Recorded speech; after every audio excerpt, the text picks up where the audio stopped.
Labas vakaras, mielos ponios ir ponai. Smagu jūs matyti gausiai susirinkusius. Sveikinuosi ir su tais, kurie tiesiogiai stebi mūsų tiesioginę transliaciją, ar su tais, kurie truputėlį vėliau žiūrės vaizdo įrašą. Viešo pareiškimo organizacinio komiteto ir savo asmeninio vardu dėkoju Prano Domšaičio galerijos vadovybei ir kolektyvui už tai, kad mus šiandieną čia priėmė, nes mums jau įprastoje ir mieloje Evės Simonaitytės bibliotekos salėje, kaip bebūtų gaila, renginiai suplanuoti toli į ateitį ir neturėjom galimybę šią dieną, šią popietę ten susirinkti. Mūsų pranešėjų asmeniniai, darbiniai, profesiniai grafikai taipogi turi įtakos, kada mes galim tą renginį organizuoti. Todėl dar kartelį sveiki čia atvykę. Taip pat sveikinuosi ir su tais, kurie vakar buvo pakviesti Facebooko tinklapyje ištikimi Klaipėdai nusavinus mūsų renginio pavadinimą, visą tekstą, bandant jį kopiruoti, išpjaustyti. Jeigu esate čia kas nors pagal šitą kvietimą, tai labai prašau nepabėkit, likit čia, nes diskusija padeda eiti tiesos link, o žinojimas dažniausiai padeda išsikapanoti iš abejonių ir visokių miglų, kurios neleidžia mums žengti normaliai keliu. Pirmoje diskusijoje sausio 30 dieną kartu su Klaipėdos universiteto mokslininkais daktarė Raimonda Nabažaitė ir daktaru Vasilijum Safronovu bei architektu Vaidotu Dapkevičium apžvelgiam aikštės istorinę architektūrinę kelionę per paskutinius 150 metų. Antrojoje diskusijoje vasario 21 dieną kartu su Vilniaus universiteto mokslininkė Marija Drėmaitė ir Lietuvos architektų sąjungos Klaipėdos organizacijos valdybos pirmininku architektu Mantu Daukšiu žvilgterėjom į šiandieninės aikštės situaciją kitų Lietuvos ir vakarų pasaulio šalių didmiesčių aikščių ir sandraugos tarp seno istorinio ir naujo modernizmo kontekste. Šiandien trečiasis mūsų susitikimas ir diskusijoje dalyvauti mielai sutiko, nesuklysiu pasakydamas du šiandieninės Lietuvos urbanistikos teorijos ir praktikos grandai. Tai statybos sektoriaus vystymo agentūros urbanistikos padalinio vadovas ponas Mindaugas Pakalnis ir Vilniaus Gedimino technikos universiteto urbanistinės analizės mokslo laboratorijos ilgametis vadovas profesorius Algis Višniūnas. Bet prieš pradėdamas ir prieš suteikdamas garbiems svečiams sceną pranešimams, trumpai šnektelsiu apie vasario pabaigoje gautą raštišką Klaipėdos kultūros paveldo departamento direktoriaus Vidmanto Bezaro atsakymą į viešą pareiškimą, kurį buvome nusiuntę departamento vadovybei.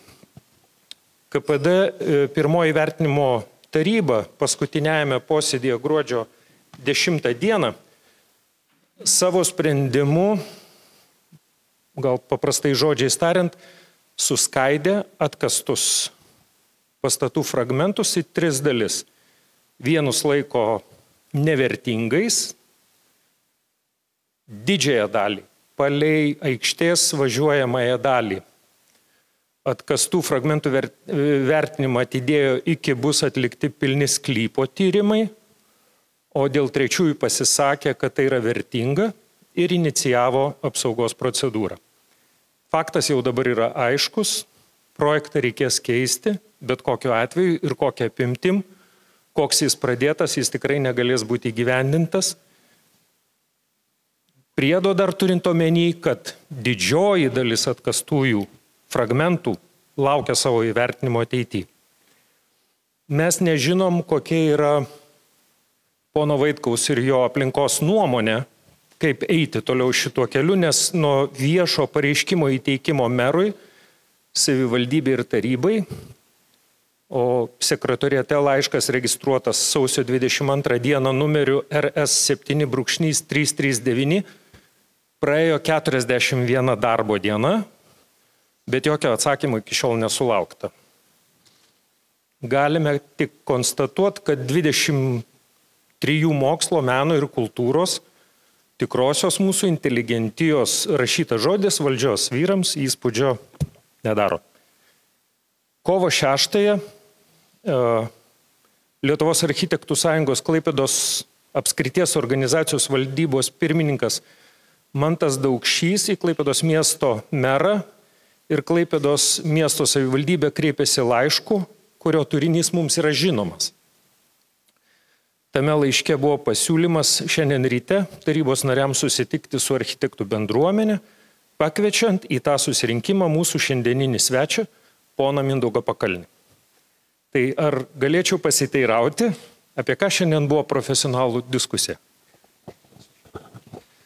Jo, tai ačiū už pristatymą ir gražius žodžius. Jo, mūsų urbanistų nėra daug, bet turbūt nesame mes dviese tie vieninteliai. Tikrai yra jau ir jaunų žmonių baigusių mokslus užsienyje ir taip pat ir Lietuvos urbanistų kalvė iškaltų. Tai va, man šiek tiek gal pasakysiu keletą žodžių apie save. Tai šiaip pagrindinę profesinio laiko dalį praleidau Vilniaus plane, tokioj savivaldybės įmonėje, kuri darė Vilniaus miesto bendrą planą, miesto strategijas. Teko dirbti privačioje įmonėje, švedų įmonėje Sveko, su kuria ir atėjau į Klaipėdą realiai ir teko prisidėti prie Klaipėdos bendro plano ir Klaipėdos miesto koncepcijos rengimo. Na ir turbūt per to epocho ir pamėgau ir pamilau Klaipėdą ir todėl, kai gavau kvietimą apie atvykti pas jūs, taip sutapo, kad galėjau netgi 2 renginius vienu metu suderinti, kažkaip pagalvojau, kad ten daugiau su savivaldybė kalbėjom apie tai, kaip gali savivaldybė įtakoti miesto raidą, kaip tu ją gali kreipti viena ar kita kryptim, kokia galėtų būti ta miesto vizija, ta prasme, kaip tą miesto viziją pasidaryti.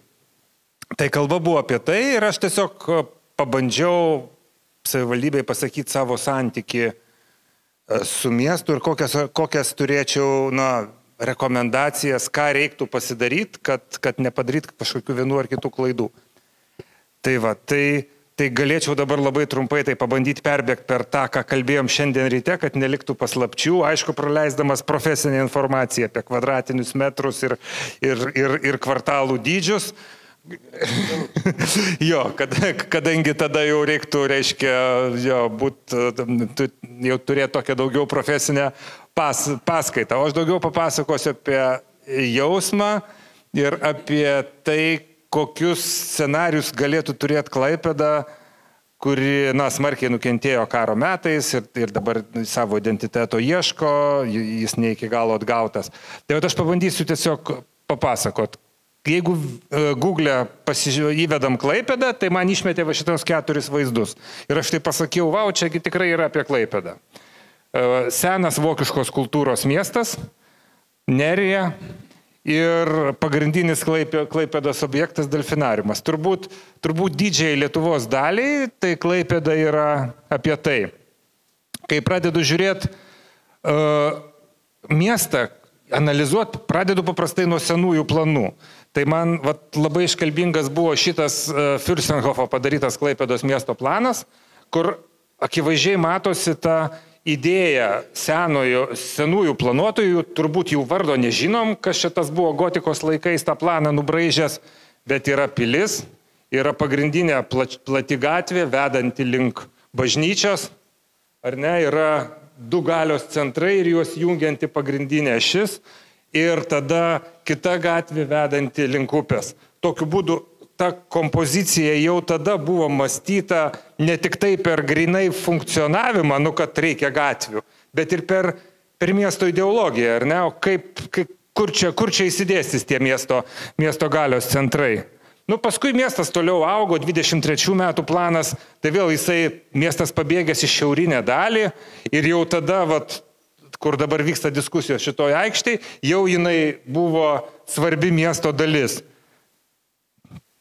prieškaris, pokaris, 45 metų rusiškas žemėlapis jau rodo, kad kažkas pragriauta, bet dar naujoji uosto gatvė nesijungia su Liepų alėja. Dar yra likę užstatymo fragmentai šitoj vietoj. Ir aišku, karo pasiekmės Klaipėdoj buvo triuškinančios, būtent ta vieta, kur mes dabar esam, kur yra ta aikštė. Tai vėlgi, jūs turbūt viską gerai žinot, aš ieškojau per asociatyvą, tiesiog, kad supras šitą vietą. Tai, akivaizdu, kad karas padarė didžiulę žalą ir realiai, neliko nei Biržos, nei kitoj pusėje gatvės buvusių kitų nuostabių pastatų. Klaipėda prarado daugybę savo tapatumo dalies. Kai galvoju apie praradimus, tai man Königsbergas yra tas miestas, kuris iš vis prarado savo tapatumą, subombarduotas karo metais. Dabar jis atrodo va taip.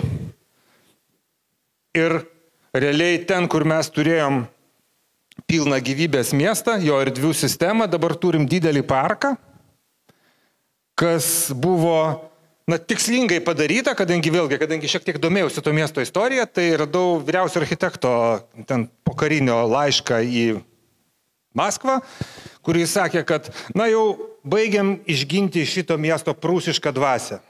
Dabar mes jame prisodinom daug sodų ir tenai gyvens daug laimingų tarybinių žmonių, kūrenčių šviesią ateitį. Tai tas, reiškia, iš atminties ištrinimas, parko pasodinimas buvo tam tikras ir ideologinis veiksmas šitoj vietoj. Ir Klaipėdoj, ačiū Dievui, taip neatsitiko. Atsitiko tik nedideliai dalyje, ar ne, kur irgi dingo tas vadinamas waterfrontas, dingo pastatai, kurie formavo Danės upės krantinę, dingo užstatymas giliau ir tada turime dabar šitoj vietoj parką. Ir jeigu pradedam galvoti apie, vėlgi jau apie tą vertybinius pokyčius, ar ne, tai dabar parkas kai kam jau asocijuoja su Klaipėda, kitiems žmonėms rūpi, kad būtų gal galima atkurti tuos buvusius miesto tapatumo ženklus. Tai vėlgi man labai patiko šitas 23 metų planas ir jame kas gerai, kad tie pastatai, kurie turi didžiausią svarbą miestui, jie buvo raudonai išskirti, ar ne, pažymėti. Ir Biržos pastatas parodytas kaip vienas iš tų pastatų. Ir po to, jeigu pasižiūrim dabar, tai realiai tų pastatų kaip ir nebeliko. Iš tų raudonų pastatų liko labai nedaug. Ir Jono bažnyčia, ir Turgaus halė, Birža, tai yra visi tie pastatai, kurie formavo Klaipėdos tapatumą. Ir aišku, daug ir kitos urbanistinės struktūros nutrupėjo. Tai yra buvę namai, kuriuose gyveno žmonės, kuriuose buvo veiklos ir realiai miesto centras prarado daug tų, reiškia, galimybių ten gyventi, dirbti, kurt ir tada reiktų galvoti, ką su tuo daryti toliau, ar ne, ar irgi pasodinti parkus ir viską palikti, ar ieškoti, sakysim, galimybių kitų ir tuos kai kuriuos simbolius ir atgauti. Tai dingo ir vertikalios dominantės, dingo ir ištisos viešos erdvės, kaip Turgaus aikštė. Ir po karo sugriauti miestai daugeliu atveju po to būdavo atstatomi. Tai įdomus pavyzdys Elbingo, Elblak, vokiškas miestas, dabar lenkiškas Elbingas, tai vėlgi išgriauta didelė miesto dalis, po to buvo atstatyta postmodernistiniais principais, ieškant silueto, ritmikos, santykio su buvusiu užstatymu. Tai vėlgi tas atrodo ganėtinai keistai gal dabar, bet žiūrint į tai, kad vis tiek miesto įvaizdis atsikūrė tarsi iš naujo, naujoj kokybei ir aišku, kad ta tęstinumas istorinis jis pradingo. Didžiausi pokyčiai, kurie įvyko, tai turbūt Dresdenas. 45-60 metai matosi, koks miestas buvo ir kaip vietoj jo atsistojo visai kitoks miestas. Nieko bendro nebeturėjęs su tuo, kas toj vietoj buvo. Dresdeno centrinės dalies įvaizdis, Dresdeno maketas. Ir dabar, ką daro Dresdenas, jis realiai bando atgal sugrįžti į tas prarastas erdves, sugrįžti su ta istorinė struktūra, jos nebegali pakartot, kaip buvo, nes yra ir naujų namų, ir nauji gyvenimai, bet ieškoma, kaip galima būtų panaikinti tas pernelyg didelės tuščias erdves ir grįžti prie normalios miesto erdvinės struktūros, kad būtų aikštės, gatvės, skverai. Ir jie turi pasidarę ir strategiją, ir planus, ir viskas natūroje atrodo taip, stovi pokario metais pastatytas kažkoks kultūrinės paskirties pastatas, aplink buvusi didelė erdvė ir čia dabar grįžta senieji miesto kvartalai. Ir, realiai Dresdenas dar prieš 20 metų buvo miestas apie nieką, dabar jis pasidarė miestas, kuris, taip, nebėra tas tikras, originalus, bet jisai vėl turi daugiau dvasios, negu kad turėjo anksčiau. Ir matosi, kad jau dabar tai, kas buvo sugriauta, truputį po truputį tas erdves užpildo vėl buvę užstatymo fragmentai. Rotterdamas subombardavo vokiečiai 40 metais, matot, viską ištuštino. Ir realiai dar po to 70-ais, tai olandai labai pragmatiški. Dar šitie pastatai buvo likę, tai tiesia gatvė ir juos nunešė. Ir jie vietoj to padarė visiškai naują miestą. Ir tas naujas miestas vėl yra kokybiškas. Tik tai jis nieko bendro neturi su tuo, kas buvo, yra pavadinimas ir kažkokie infrastruktūros koridoriai. Bet čia darydami gerosios urbanistikos principus, jie sugebėjo tą miestą padaryti vieną iš dabar Europos įdomiausių miestų gyventi. Ten žmonės tiesiog važiuoja į Rotterdamą ne dėl to, ne pasižiūrėti paveldo, pasižiūrėti, kaip veikia modernus miestas. Tai Klaipėda tais modernizmo laikais nuaugo žemyn į pietus, pasistatė tuos miegamosius rajonus, ir paprastai tai sukelia didelės problemas, tokie pabėgę miegamieji rajonai nuo centrinės miesto dalies. Tai kai darėm Klaipėdos miesto raidos koncepciją, mes galvojom, kad būtų tikslinga ne tik tą pagrindinį miesto centrą turėti su prieiga prie marių, bet dar ties areną, pietiniai miesto daly, prakirpti daugiau tokių pocentrių, kurie taip pat turėtų prieigą prie vandens ir taptų tarsi lokaliais centrais tiem į pietus numigravusiem gyventojams. Tai galėtų būti bendras miesto plėtojimo principas. Nes šiaip atrodo, kad Klaipėdoje nedaugėja žmonių, tai nėra potencialo vystytis. Netiesa, Klaipėda dar gali apie 25-30% paaugti. Vien iš to, kad žmonės nori geriau gyventi, jiems tiesiog norisi daugiau kvadratinių metrų. Ir tuos kvadratinius metrus reikia kažkur pastatyti. Tai juos galima pastatyti Trušeliuose už Palangos plento, ar ne? Ir tada turėsim dar didesnės kamščius įvažiuoti ir išvažiuoti į miestą. Arba galima bandyti atgauti tuos gyventojus, suteikiant juos galimybę gyventi mieste. Ir tada tos prarastos erdvės tampa tam tikros vietos, kur žmonės galėtų grįžti gyventi ir vėl pradėti kurtis tas miestietiškas gyvenimas. Apie tai kalba Klaipėdos bendrasis planas, kur vis tik tai tie, reiškia, kaip aš minėjau, tie ryšiai su vandeniu, tų pocentrų formavimas jau nebepavyko taip aiškiai padaryti, kai buvo sumanyta koncepcija, ir aišku, čia turbūt dėl uosto įtakos, bet kaip principas išliko, ir tą būtų galima dar įgyvendinti tęsiant toliau. Klaipėda per karo sugriovimus prarado savo skyline ir dabar pabandžiau iš bendro plano prisidėti kas formuotų Klaipėdos siluetą.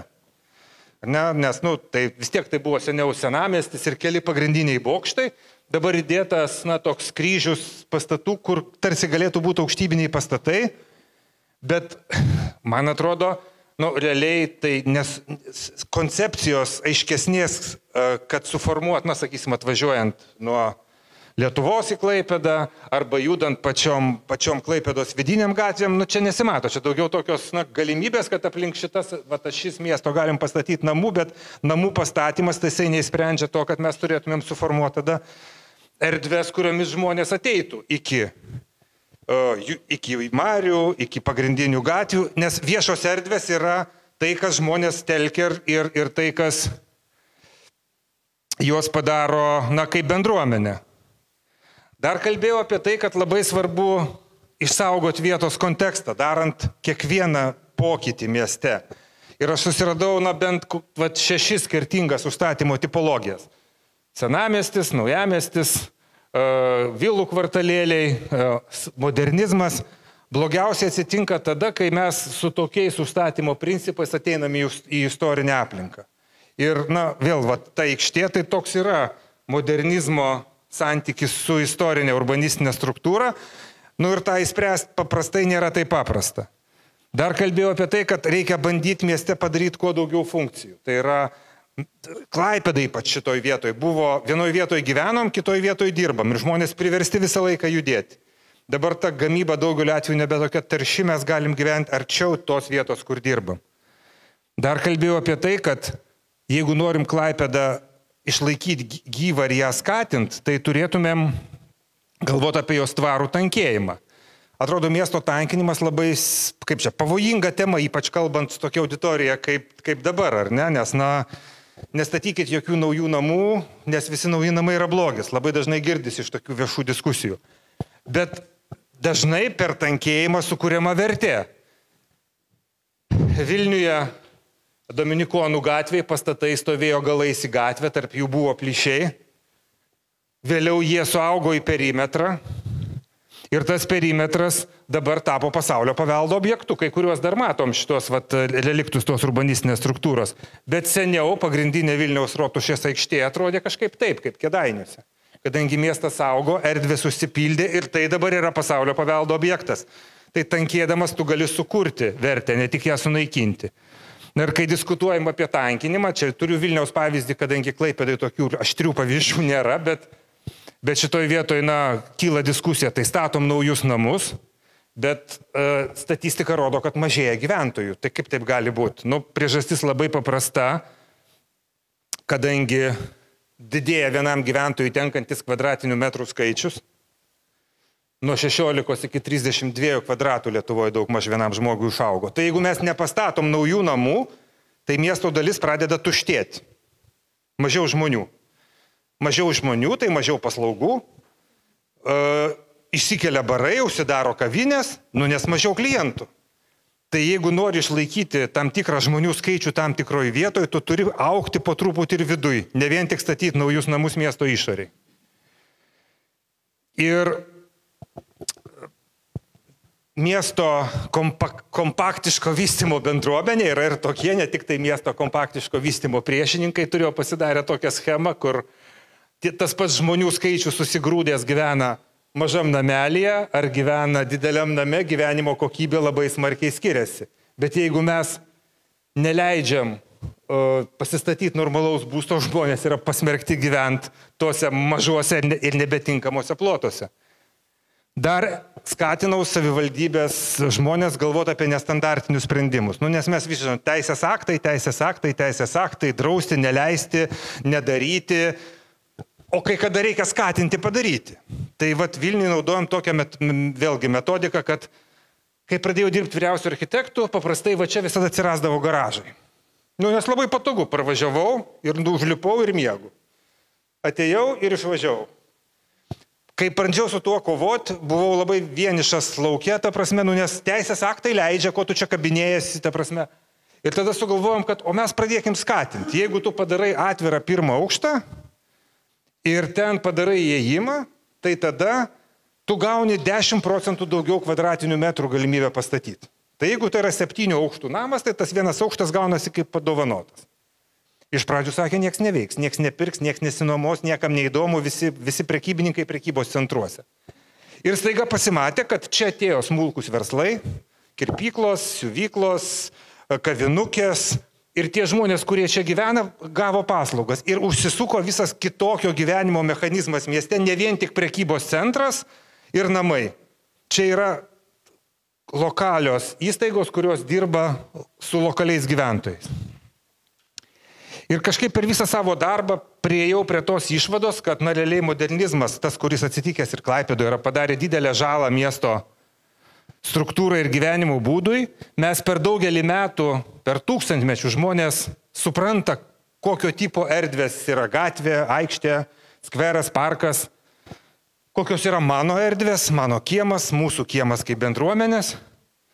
Ir va tokios erdvės, jos negali pasakyti, kas čia. Čia nei aikštė, nei skveras, nei kiemas. Jinai tiesiog yra žalia erdvė. Nu ir tai atsitiko eksperimentuojant apie 20-30 metus, kuriant naujo miesto vizijas, kaip išgriauti Berlyną ir padaryti, kad būtų daugiau oro ir daugiau šviesos. Ir tai buvo padaryta praktikoje 57 metais, kai buvo išgriautas visas Berlyno, vakarų Berlyno, ne rytų, centrinė dalis ir pastatytas naujas kvartalas tuo metu architektūros grandų. Ir jau apie 70-80 metus kilo judėjimai vakarų Vokietijoje, ypač Berlyne, kadangi buvo tokia labai bohemiška bendruomenė vakarų Berlyne. Pradėjau sakyti, kad žiūrėkit, čia jūs netaip viską darot. Mums reikia mano kiemo, saugaus aplinkos, kodėl jūs viską išgriovėt, kodėl čia viskas nauja, galėjo likti kažkas sena. Ir ten jau pradėjo vėl grįžti atgal prie tų normalių, suvokiamų miesto erdvių, kad čia yra aikštė, čia yra kiemas. Ir aš tada po 10 metų atvažiavau į Vokietiją, išmokintas modernistinio mąstymo ir niekaip negalėjau suprasti, ką jie čia daro. Jie čia kažkaip senoviškai viską daro, kaip prieš 100 metų buvo. O pasirodo, tada mačiau va, tą naujo urbanizmo gimimą. Ir man atrodo, kad va, tokie projektai kaip Klaipėdoje vyksta, pavyzdžiui, Memelio miestas, tai yra lygiai tokios pačios to naujo urbanizmo užuomazgos, kurios gali atnešti didelę pridėtinę vertę visam miestui. Taip atsitiko Vilniui su Paupiu. Paupys buvo eksperimentas. Pažiūrėjom, ar žmonėms patinka gyventi tokiuose kvartaliukose mieste, kai tu turi čia pat daug, reiškia, veiklos ir čia pat savo saugų ramų kiemą. Ir tada tas nuvilnijo toliau į Naujamiestį Vilniaus. Tas pats gali atsitikti Klaipėdoje. Ir tada reikia pasiruošti tam, kad Klaipėda gautų kažkokių vietų, kur galėtų atsitikti toks naujas būstas centre. Nes jeigu to nepadarysim, ta emigracija į Trušelius tęsis toliau. Dar kalbėjau apie pėsčiųjų prioritetą, kad mažosiuose miesto gatvėse reikia jas daryti taip, kad pirmiau būtų žmogus, o po to būtų automobilis. Kalbant apie šitą vietą, kur reiškia dabar, dėl kurios jūs čia susirinkot, irgi tas pats. Gatvė vedanti link Senamiesčio, mano supratimu, jinai 3 kart per plati. Jinai ten niekur, jinai negali praeiti pro Senamiestį. Kam reikia tokių plačių erdvių ten, kur galėtumėm padaryti tą daug paprasčiau ir suteikti prioritetą žmogui. Kalbėjom apie tai, kad labai svarbu naujų kvartalų dydis. Per didelis kvartalas nebesudaro žmogui galimybės apeiti, praeiti. Ir čia New Yorkas, tas pats gatvių tinklas veikė ir prieš 150 metų ir veikia dabar, kai jau yra megapolis. Tai vat nuo to tinklo padarimo kokybės labai priklauso miesto ateitis. Na ir tas tinklo dydis pasakyta tyrimuose, kad ten 60 ant 60, 100 ant 100 yra tas normalus kvartalo dydis. Na ir dar diskutavom, kaip apsispręsti tada, kada turi klausimus apie kokybę. Kaip įvertinti architektūrinio sprendimo kokybę, kada yra gerai, kada yra blogai. Nu tai čia daugmaž turbūt visi sutartumėm, kad čia daugmaž viskas gerai, gera kokybė. Kaip tokiu atveju mes jau susiginčytumėm. Vieni sakytų, kad labai gražu, kiti sakytų, kad šalta, nejautru ir nieko nepadaro galimybių čia kokybiškai gyventi ir miestietiškų gyvenimo sąlygų.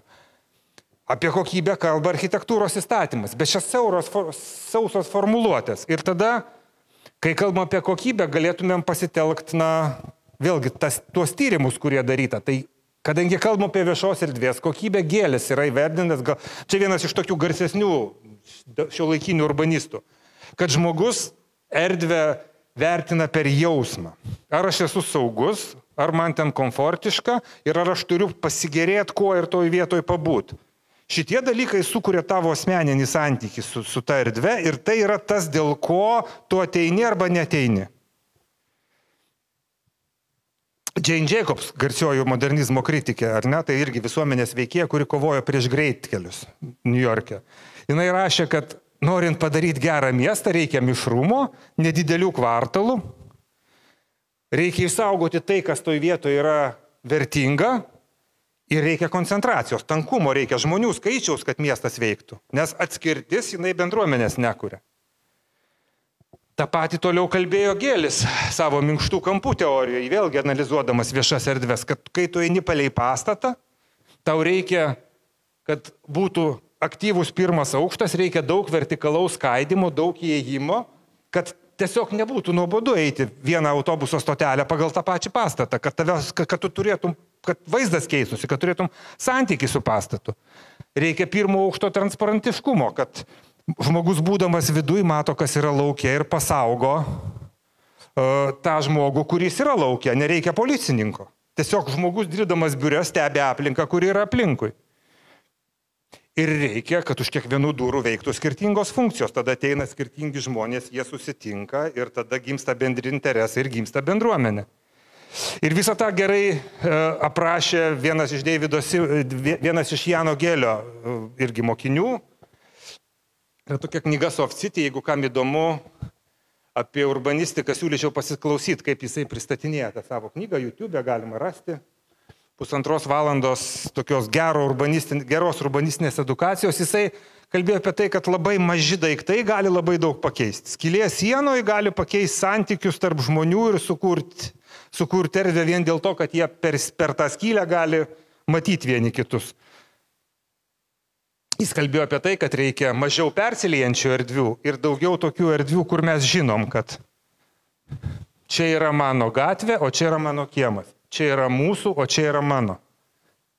Tokios niekam nepriklausančios erdvės, jos nesukuria tapatumo jausmo ir tada tu nesijauti toje erdvėje savas.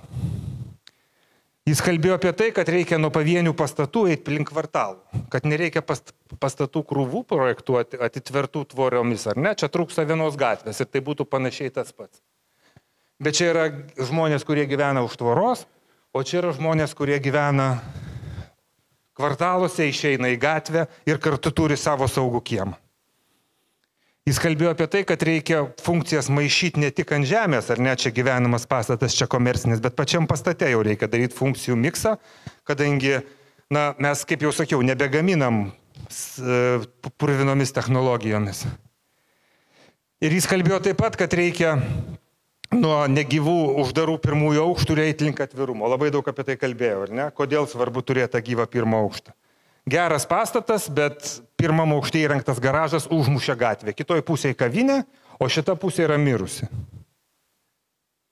Tai man Vilniui pavyko sudėti tokias 10 architektūros taisyklių, kurias taikiau savo darbę ir ką labai siūliau pasidaryti Klaipėdos savivaldybei. Tai yra gerb kontekstą, atskirk viešas ir privačias erdves, padaryk, kad gatvėse būtų gyvybė, sukurk šiuolaikišką architektūrą, naudok vietinės medžiagas, jeigu gali nenugriauti, nenugriauk, o išsaugok ir pritaikyk. Paveldą ne tik išsaugok, bet ir įveiklink, kad jis su funkcija būtų, kad nestovėtų tuščias. Jeigu nukirtai medį, pasodink daugiau. Organizuok konkursus ten, kur yra ypatingos vietos ir reikia platesnių diskusijų ir žiūrėk į turinį, tą tikrąjį turinį, bet ne formą, jeigu tu gauni vertinti kokį nors projektą, ką jis realiai sako. Na ir pabaigai pasidalinau tokio Richardo Blytho tyrimo rezultatais, realiai tai yra vienas iš tokių garsesnių britų, kuris daro miestų konkurencingumo tyrimus. Tai jisai pasakė, kad miestai konkuruoja labai paprastais dalykais. Pasiekiamumas matuojamas minutėmis, puikiu viešuoju transportu, geromis galimybėmis judėti alternatyviais būdais, kultūriniu gyvenimu, viešomis erdvėmis, laisvalaikiu, švariu oru ir būstų už prieinamą kainą. Ir Klaipėda visą tai turi. Netgi būstas dar yra daug prieinamesnis negu Vilniui, nes atlyginimai jau beveik panašus, o būsto kaina čia yra mažesnė. Tai šitoje vietoje Klaipėda turi konkurencinį pranašumą ir prieš Vilnių. Tiesiog reikia padaryti sąlygas, kad tas potencialas labiau atsiskleistų. Tai buvo tokia mano paskaita savivaldybė, jeigu aš kažkam praturtinau supratimą apie urbanistiką ir apie tai, kokius mes klausimus turėtumėm atsakyti, galvodami apie erdves ir kaip jas vertinti, tai būčiau labai džiaugčiausi. Ačiū gerbiamam Mindaugui. Kaip ir ankstesnėse mūsų diskusijose, turbūt klausimus iš publikos užduosime jau abiem prelegentam pasisakius. Aš galbūt tik tai pasinaudosiu progą ir labai tiesmukiškai gerbiamo Mindaugo paklausiu, nes man galvoj dabar besiklausant jūsų šito pranešimo susidėliojo, kad tai, apie ką Klaipėdos valdžia kalba apie atgimimo aikštę, yra visiškai priešinga negu jūsų išdėstyta paskaitoj. Ne, aš taip nepasakyčiau. Ne, ta prasme, žiūrėkit, atgimimo aikštė, jinai, man atrodo, jau turi ir tam tikrą prasmę struktūroje, ar ne? Yra teatras, yra svarbi mieste sankryža, yra kažkas jau save Klaipėdoj asocijuoja su ta erdve. Tai jos užstatymas, man atrodo, sukeltų didelės visuomenės diskusijas, jeigu mes taiga paimtumėm ir ją užstatytumėm pastatais. Kitas dalykas yra, kad pati aikštė, mano galva, yra per didelė tam, kad jinai užsipildytų žmonėmis, veiklomis ir per didelės viešos erdvės, man atrodo, yra daugeliu atveju Klaipėdos problema. Per plačios gatvės, iškirstos per tas istorinės struktūras, jos nejungia miesto dalis, bet jos skiria, jos tampa nebepereinamos klėtijomis iš vieno kvartalo į kitą. Netgi atskiria miestą nuo vandens, tos plačiosios gatvės. Tai va šitoj vietoj tos erdvės dydis man kaip ir kalbėtų apie tai, kad ją būtų tikslinga suvaldyti kokiu nors užstatymu, bet vertinant tą vietą, aš daugiau galvočiau, pavyzdžiui, apie Biržos atstatymą, apie tų atstatymą kvartalėlių, kur yra kitoj pusėje, bet suprantu, kad iškart išauktų diskusiją, ten yra parkas, mes ten einam pasivaikščioti ir tai yra vėl mano supratimas apie Klaipėdą. Tai tam, kad pasidarytumėm kažkokį vertinimą, reikia diskusijos. Ir kuo daugiau diskutuosim, tuo tos tiesos turbūt bus daugiau. Ačiū labai. Dabar kreipiuosi į gerbiamą profesorių Algį. Kaip per urbanistinės analizės prizmę jums atrodo giluminės šios aikštės ir tuo pačiu visos Klaipėdos vystimosi problemos ir priežastis? Ko reikėtų imtis visų pirma valdžios žmonėm, kad į uostamiesčio tolimesnę plėtrą sugrįžtų racionalumas ir harmonija? Klausimas labai platus. Čia Mindaugas tokį bendrinį įvadą darė apie tokią urbanistinės manieras miesto, tokį basic tokį kažkokį. Davė jo apie aikštės, čia gerai. Bet aš tik noriu priminti, kad 13 metais, prieš 12 metų aš savivaldybėje čia skaičiau viešą paskaitą ir buvo pavadinimas, atgimimo aikštė, ką prisimenam ir ko norim. Aš galiu faktiškai iš esmės dabar pakartoti tą klausimą, nes problema ir identifikuojama per tą klausimą. Dabar mes šitaip juokais, aišku, uždėjau ir mes turim kažką panašaus tokio, ne, kad paradigmos yra visiškai skirtingos, sukonstruotos pagal visiškai skirtingus motyvacijos sistemas ir visiškai neaiškus yra nei proceso metu neaišku kokybės indikatoriai, nei galutinis rezultatas apibrėžtas. Nes vieni kalba apie istoriją, senamiestį, tokia tai ta miesto kultūrinė bendruomenė, kiti šneka tokia biznio plano kategorijom, ten tokiais yra ūkiniai veiksmai, o rezultatas po visų tų atseit galimybių studijų, analizių tenai, nors rezultatą atvedė į paprasčiausią komunalinį sutvarkinimą ir kažkokį meninį akcentą. Ir dabar dėl to mes matom, kad tie naratyvų vektoriai, jie šaudo į skirtingas pusės ir reikėtų aiškiai apsibriežti, identifikuoti, apie ką mes kalbam. Nes dabar yra keli galimi variantai. Vienas, tas raštas visuomenininkų, jis iš principo visiškai teisingas.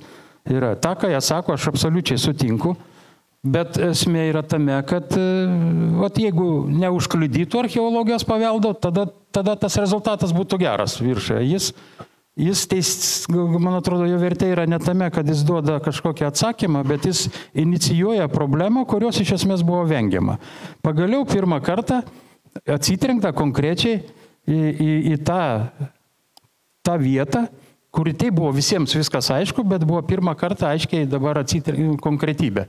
Ir kaip eiti toliau, nes yra kliūtis. tas archeologija. Jis yra vienam pagal bendrą tokią sampratą, tai yra miesto tapatybės identiteto, kažkokia paradigma gali būti, kitiem tai yra kliūtis, nes jų samprata plėtros ir civilizuoto miesto yra tokia Excelio lentelėmis matuojama. Tai čia dabar klausimą, aš aišku, čia tiesmukiškas lentelės, tokias paveiksliukus parodžiau, bet čia ir yra. Tai ar kalbam apie automobilių sandėlį, ar archeologinę ekspoziciją. Čia, aišku, užaštrinau aš tą dalyką, bet tai yra, identifikuoti problemą. Ir dar kas svarbiausia, o viršui visiškai dar kitas tekstas, kažkoks menas. Nekomentuoju, jis geras ar blogas ir visą kitą, bet jis yra paprasčiausiai nekontekstualus. Yra tenai. Jis nesakau, kad jis blogas. Klaudų architektai yra labai neblogi, tarp kitko. Tai dėl to aš nekomentuoju meninės kokybės. Aš tik sakau, kad kažkokie veiksmai vyksta, nėra jie koordinuojami. Kažkas tokio bendros matricos nėra. Tai čia pasižiūrėjau aš jūsų YouTube ten tos buvusius diskusijas ir ten, kad nebeatsimenu kas ir ten neatsekiau tų pavardžių, bet kaip sakė, kad tie požymiai užkas, ten jų nebebus nieko, tai pilna pavyzdžių pasaulyje, kad jie visiškai dar sukuria intrigas ir nėra jokių čia problemų. Čia tik tai klausimas tame, kad Klaipėdos centriniai daly, kalbu ne tik apie atgimimo aikštę, yra visų perimetrų apie senamiestį ir naujamiestį, tam pačiam Krūmamiestį, ten yra pilna tokių atvejų. Dėl to reikia bandyti sukurti kažkokią metodiką, sistemą. Čia turi būti atskiras kažkoks žanras, mokslo darbas, aš paskui parodysiu, kaip aš tą įsivaizduoju, kad susitarti. Nes visko neatstatysi, susidėlioti prioritetus, pasižiūrėti kažkur gal ir nėra prasmės čia viens kitą erzinti. Ir čia yra galimybių labai labai daug. Svarbu tik tai, kaip toliau kalbėsim ir kokius argumentus, kaip ten Trumpas, kokius kortas turi, kas ten šitą jo. Tai čia dabar tų pavyzdžių kokių nori yra pasaulyje. Yra viena, Madride ten, skaičiau paskaitas, yra po stiklų, nors tas klimatas leidžia ir atvirus rodyti. Tai čia yra pilna variantų. Bet čia yra jau kompromisiniai variantai. Mes tada reikėtų labai aiškiai ir nustatyti pagal tą, sakau, kažkokį bendrą metodiką ir sistemą sukurti. Ir jinai tikrai neturėtų eiti į tą teritorijų rengimo procedūrinį tą kelią, bet jinai turėtų būti kažkoks metodinis algoritmas ir bendras kultūrinis sutarimas, kaip elgtis, kur atstatom visą kvartalą, kur visą pastatą, kur užteks citatos, fragmento. Vat būtų kažkokia tokia matrica, kažkas, tada tikrai visuomenėje būtų bendras sutarimas ir būtų aišku, ko mes norim, koks galutinis rezultatas. Tai čia toks bendra praktika, kaip daromi tokie atvejai. Ten plius aiškiai ant viršaus gali statyti, ką nori. Ir čia, kai rodė, vienam iš jūsų pokalbių buvo pakviesta iš Vilniaus ten architektūros istorikė, tai jie visi komentuoja aikštę ir paskui pasako, kad po apačią garažą. Tai ten ir gaunasi, kad komentuojam ką? Garažo stogą, nes aikštės tvarkomos kitais principais, visiškai kitais ten yra. Ir tada gaunasi, kad padarom funkciją kokią norim, o viršui ten toks komunalinis ūkis. Geriausiai, jau nepralošim, jeigu pasėsim žolytę. Tai čia toks nei taip, nei anaip. Tai va dabar, ką mes turim? Iš pradžių, kai tik prasidėjo visas tas, toks, kaip čia, 95 realiai prasidėjo tas visas pokalbis, iniciatyva kažką daryti, tai argumentas buvo, iš esmės buvo tiesiai atvirukai. Rodo kvartalą kaip siekiamybę, kaip idealą. Ir tada tokia kalbos yra, kad jau kvartalai. Žodžiu, sprendžiami urbanistinės struktūros morfologijos uždaviniai, čia yra visiškai kitas instrumentarijus ir kitos metodikos. Dabar po 30 metų mes ateinam, visos galimybių studijos visur kalbėjo, istorinis informatyvumas, sena struktūra, paveldas, biržos pastatas, visi beveik paminėdavo. Ir rezultatą mes turim komunalinį sutvarkymą iš esmės. Vat nebūt garažo ir jis visiems nekliūna, išeina. Taip logika, ne? Nes garažas ir inicijavo tą problemą, nes pajudino tos archeologinius sluoksnius. Tai čia dabar tada reikia apsispręsti, kas yra objektas, ir kuriuo momentu nulūžo logika, o gal čia ir užtenka jum, ar kas blogai, reikia pasižiūrėti. Tai dabar prabėgsiu tokį labai trumpai procesą patį, ne pagrindinius tokius projektus. Čia nėra prasmės jau komentuoti, jūs žinot, ir čia Vaidas Dabkevičius parodė, bet aš noriu atkreipdėmėsi į tą tokią metodinę pusę.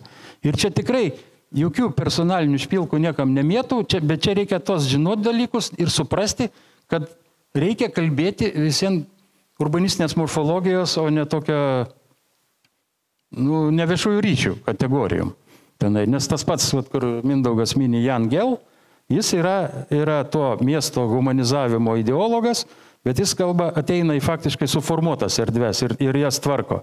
Mes turim atvejį, kad mums reikia statyti iš principo, formuoti naują struktūrą, gatvių tinklą revizuoti, nes čia tokios deformacijos ir kurt formantus ir kalbėti jau urbanistinės kompozicijos kategorijom. Čia yra visiškai kitas uždavinys. Todėl ta tokia sveiko, gero gyvenimo ten agitacija, jinai viskas gerai, bet Klaipėda žymiai sudėtingesnį turi atvejį ten. Tai vienas pirmųjų buvo tokių šitą detaliųjų planų 95 metų ir argumentas buvo, kad aikštė per didelė, reikia statyti. O kodėl statyti? O todėl, kad čia buvo. Ir viskas. Ir iš esmės matėsi, kad lygiai tuo pat metu, man pačiam asmeniškai su kolegom teko dirbti Šiauliuose, irgi aikštė. Čia dėl to, kad aš dar sovietmečiu dariau Šiaulių miesto centrinės dalies visą tą projektą.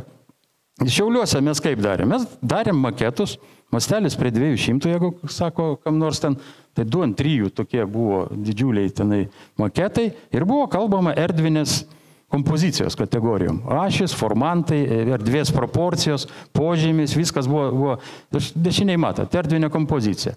Klaipėda tuo metu kalbėjo iš esmės apie sklypo formavimą. Tada čia vėl, tai yra objektyvų. Tuo metu tikrai bet koks pasiėmęs, bet kokį seną posesijų planą ir jis jau paveldosaugininkas. Jie taip įsivaizdavo, kad čia jau tikrai yra kokybiško istoriško miesto požymis, būtent senas posesijų planas. O struktūrinių deformacijų, čia kaip nors po to išsiaiškinsim tenai šitą. Tai tas, kai pradėjo tas detalus planas 95 metais, aš visiškai suprantu motivaciją, bet tuo metu įsijungė ir visi teritorijų planavimo tie įstatymai ir jie biškiai paskui jų pakeitimai ir jie nuėjo į tas procedūras ir jame išnyko tas profesinis turinys, iš esmės galima taip konstatuoti. Tai kai pateikė tokį detalų planą, po to parodė vidurinis, sakau, o kas stovės? Parodė vidurinį tą, sakė, bus senamiesčio atseit užstatymas. Tai sakau, bet pagal reglamentą gali būti 2 dėžės paprastos. Ir rezultate galimybių studijos pabaigoje viena iš alternatyvų yra paprasčiausiai čemodanai padėti ir čia, bet toj vietoj buvo užstatymas. Ir ką tu jiem pasakysi? Jisai atseit atstato kažką tai. Tai stato ar atstato? Tai yra. Tai čia kaip ir su valdovų rūmais buvo kažkada tai klausė, ką tu darai tenai, kas čia yra tie valdovų rūmai. Ir tada buvo labai geras, tarp kitko labai techniškas atsakymas. Mes statom valdovų rūmus panašius į renesansinius reprezentacinius kunigaikščių rūmus. Ir visiškai teisingai.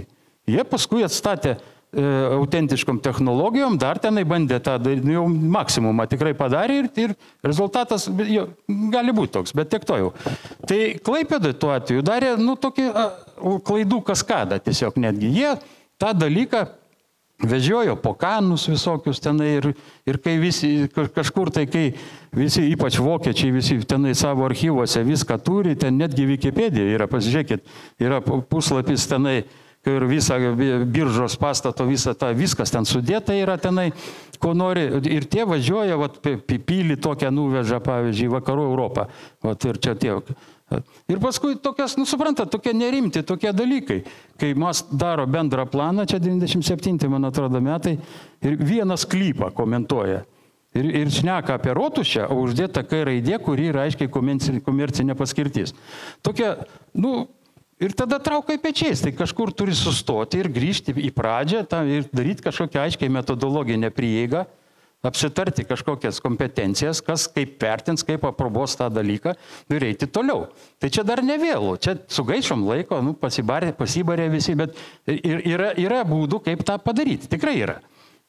Dabar bendras savivaldybės projektas, jis vadinasi atgimimo aikštės sutvarkymas, didinant patrauklumą investicijoms, skatinant lankytojų srautus. Nu ir paskui tas projektas bendras, jis išplaukė į du vektorius. Vienas buvo toks atgimimo aikštės, viršaus paprasčiausiai, o kitas buvo apačios. Tai tas netgi pavadinime, žiūrėkit, raktiniai žodžiai. Sutvarkymas, neformavimas. Tai komunalinis uždavinys, sutvarkymas. Nu, tai čia šlavėjų etatus surašai ir jau tiktų ten faktiškai. Tai o erdvinis formavimas jau yra urbanistinis uždavinys. Tam reikia kitos kompetencijos reikalingos. Ir čia kas yra? Tarp kitko visi kalba apie miesto viešą erdvę. Ir man, aš nežinau, aš jau 10 metų vis atsakau, kad vieša erdvė yra socialinė funkcija ir vieša erdvė yra internetas, Facebookas, kas norit. Ir čia nereikia painioti tų dalykų su urbanistinėm erdvėm, nes ten yra visiškai kiti dalykai. Dėl to netgi jūsų čia pokalbėse anksčiau kai kas kalbėdavo. Tai dabar šitas dalykas, tarp kitko, jis yra kaip užduotis vienam konkursui, kuris buvo, įvyko, bet jo nieks nežino. Čia įdomiausias dalykas ir aš noriu parodyti vieną iš variantų to konkurso, nes čia galėjo būti tas metodas, kaip reikia elgtis, kokio galėtų būti pagal žanrą, kokie galėjo būti projektai tam paviršiuje. Ne dangų tvarkymas, ne meno kūrinys ir nedaug dievė pradėti aikštę nuo paminklo. Tada tai visiškai galas yra tada. Tai va čia toks buvo siūlymas esamam audinyje, reaguoti į buvusią gatvę, bet ir išlaikant kvartalinį perimetrą. Čia visiškai sutinku su Mindaugu, kad šitos gatvės yra nerealūs prospektai, jie tęsiasi tik tai lygiai vieną kvartalą šitą. Čia visos tos gatvės iš karto suparkuokit koncerto metu ir nerberiai garažų, iš karto sakau. Bet čia tiek to. Taip daro, tarp kitko, mieste. Kritinių atvejų, masinių renginių atvejų parkuoja visur, kur tik tai statai, be jokių baudų, nemokamai visai, tai čia nėra tos problemos. O statyti mūrit, tai čia yra verslas, bet čia kiti dalykai, visiškai kiti dalykai.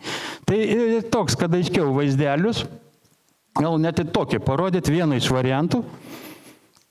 Čia būtent ir idėja ir buvo, kad toj vietoje, kur buvo senasis tiltas, pastatyti ne tiltą, bet čia pats tilto, kaip čia, siužetas, motyvas yra kaip paminklas. Suprantat? Ir ant jo dar žmonės tie, kurie prisidėjo miesto vystymui. Ten galėtų būti Totoris, Žalys, ten kas reikia. Rimti vyrai, kurie darė Klaipėdai gerą. Tai ir esmė čia ir būtų tas tarp seno naujo. Esmė yra atodangų dalykai, archeologinių atodangų buvo. Tas galas prie viešbučio, mes ir siūlėm, kad tas viešbutis, jisai irgi turi tam tikrą potencialą. Nereikia jo nurašyti, reikia pažiūrėti jo ypač tą pabaigą, tikrai galima rekonstruoti, renovuoti, jo yra skersinių sienų sistema, ten galima kažką irgi padaryti. Bet į pradžią buvo aikštė atsukam į upę ir į senamiestį ir esmė buvo padarytas toks ekranas, per kurį vaikštai ir matai panoramą, regyklos. Tas yra labai populiarus žanras pasaulyje ir tarp kitko, šitam konkursė, aiškinam rašte ir buvo parašyta, kad jeigu regyklas, tie bokštai visur gamtoj, miške, kokias panoramas, ten kraštovaizdžių žiūrėk, mieste tokių daro, tik tai Lietuvoje kažkaip pamirštas žanras. Ir čia buvo toks, buvusi struktūra, esama struktūra, kurioje galioja visiškai kitokios kompozicinės ašys ir čia reikia kalbėti jau urbanistinės erdvinės kompozicijos kategorijom. Štai matote, pagrindinis brėžinys. Pusė aikštės, čia biržos pastato pastatai, bet jeigu reikia, toj vietoj vieną pastatą išskirtinį atstatyti visiškai įmanoma. Bet klausimas tik toks dabar. Ką reiškia atstatymas? Tas atstatymas, jeigu iš tikrųjų pagal tikrąją metodologiją ir sampratą atstatymas reiškia atstatai autentišką struktūrą, erdvinė nėra, autentiškas kvartalo dydis nebėra, gatvių tinklas nebėra, šitą atstatyti autentiškom medžiagom ir statybiniam technologijom galbūt ir atstatyti autentišką funkciją. Tai kai žiūriu, tai ne vieno parametro nevykdai, tai reiškia statai naują statinį arba maketą kažką tai tokio. Tai čia prasideda metodologinio pobūdžio problemos ir jos nėra atsakymo. Bet kokiu atveju programą minimum galima, kad pusiai toje aikštėje kaip prioritetas tikrai galima atstatyti, eksponuoti fragmentus, čia kaip nutarsim, reikia diskusijos, tyrimų ir koncepcijų. Lygiai tas pats, matote, viešbučio gale buvo pasiūlymai, kad tenai irgi galima padaryti ir tą viešbutį, kuris iš esmės dėl Lenino tikriausiai buvo nusisukęs nuo aikštės, padaryti perimetras, kad veiktų. Nes aikštės, kaip čia viena jūsų žymi architektė sakė, ar kas ten sakė, kad reikia pastato, nes kitaip nebus žmonių. Tai aikštės žmonės atsiranda ne tik dėl to, bet pirmiausiai visame perimetras neveikia. Nes jame yra pastatai, kuriuose funkcijos turi darbo laiką. Savivaldybė, muzikinis teatras ir tai tik administracija. Tenai, suprantat, tai jis tuščias pagal savo vien potencialą, jis yra ta. Ir kalbėti apie dydžius, tai pirmiausia reikia kalbėti apie jo proporcijas, erdvinės proporcijas, nes dydis yra sąlyginis dalykas. Fiziniais kiekiais jis nematuojami tokie dalykai urbanistikoje. Nebent yra bendras audinys, grydas ir tada matuoji pagal kvartalo dydį ir ten, kur nėra kvartalo, tai yra aikštės, ta prasme, dydis pagal tą urbanistinę struktūrą. Tokia yra gramatika. Tai čia buvo pjūviai, tam konkursiniam pjūviai, kaip galėtų būti tos atodangos archeologinės rodomos, visakyta. Dėl ko tą rodau? Kad mes po to pamatysim, kaip visas tas argumentacija pagal vertikalę ir sluoksnius, jin išnyko. Ir liko dangų planas. Va čia ir yra esmė. O čia va štai tas vienas, čia Filadelfijai, man atrodo, vienas iš tų ekranų. Čia būtent Klaipėdos atvejais, kaip galėjo būti. Čia tas tiltas tenai, ir kažkokia dar čia nikė buvo uždėta, kaip pergalė atseit laimėjo Lietuva. Toliau čia buvo keli variantai iš tos, kai dar mes recenzavom tą galimybę studiją, ten buvo tokios vizualizacijos ir kaip alternatyvos. Tai šitoj vietoj matome, kad jeigu tikrai reikia ir yra išdiskutuota, tai biržos pastatas ir vienas kvartalas, jis gali būti atstatytas be problemų. Tik tai reikia toliau žiūrėti, ką gausi. O jau šitas, net nežinau, kaip jį pavadinti tokia. Nes aš kaip matau tokį pastatą iš abiejų pusių gatvės, aš vis atklausiau, o kur jo įėjimas, kur jo kiemas, kur jo garažas ir bus vėl tas pats, ant tų pačių pamatų užsirausia tenai. O jeigu autentiškai atstatai, tai atstatyk kvartalą. Ar kaip čia dabar? Toj vietoje reiškia, jau reikia ne pastatą, o kažkokią atodangą rodyti fragmentus. Vėl ginčas yra metodiškai, reikia susidėlioti prioritetus, nes čia ir matom, yra ir pastatas, ir kvartalo fragmentas, ir gali būti kažkokie elementai tik rodomi. O kai kur gal tikrai neverta, net gaišt laiko, nes siekiamybė viską padaryti yra nereali. Čia tą reikia aiškiai suvokti ir nėra prasmės. Tai toliau čia kita alternatyva buvo, aš paskui plačiau parodysiu, jungtis su senamiesčiu ir buvo keli lygiai. Ko gero esu įsitikinęs, kad šitos aikštės erdvinio formavimo vienas iš strateginių kelių buvo matyti kelis lygius, ne vien paviršių. Reljefas gatvės leidžia, čia yra krūva variantų, ten buvo pjuveliai, visą kitą. Galimybės studijos metu, galutiniam rezultate to nebeliko, buvo visiškai nesuprantamas dalykas. Dabar jis įsisprendė ir neaktualus, tai muzikinis teatras, nes jis esamam fonde liko. Ir man atrodo, čia yra gerai, nes visien pagarba buvo architekto Mikėno darbui.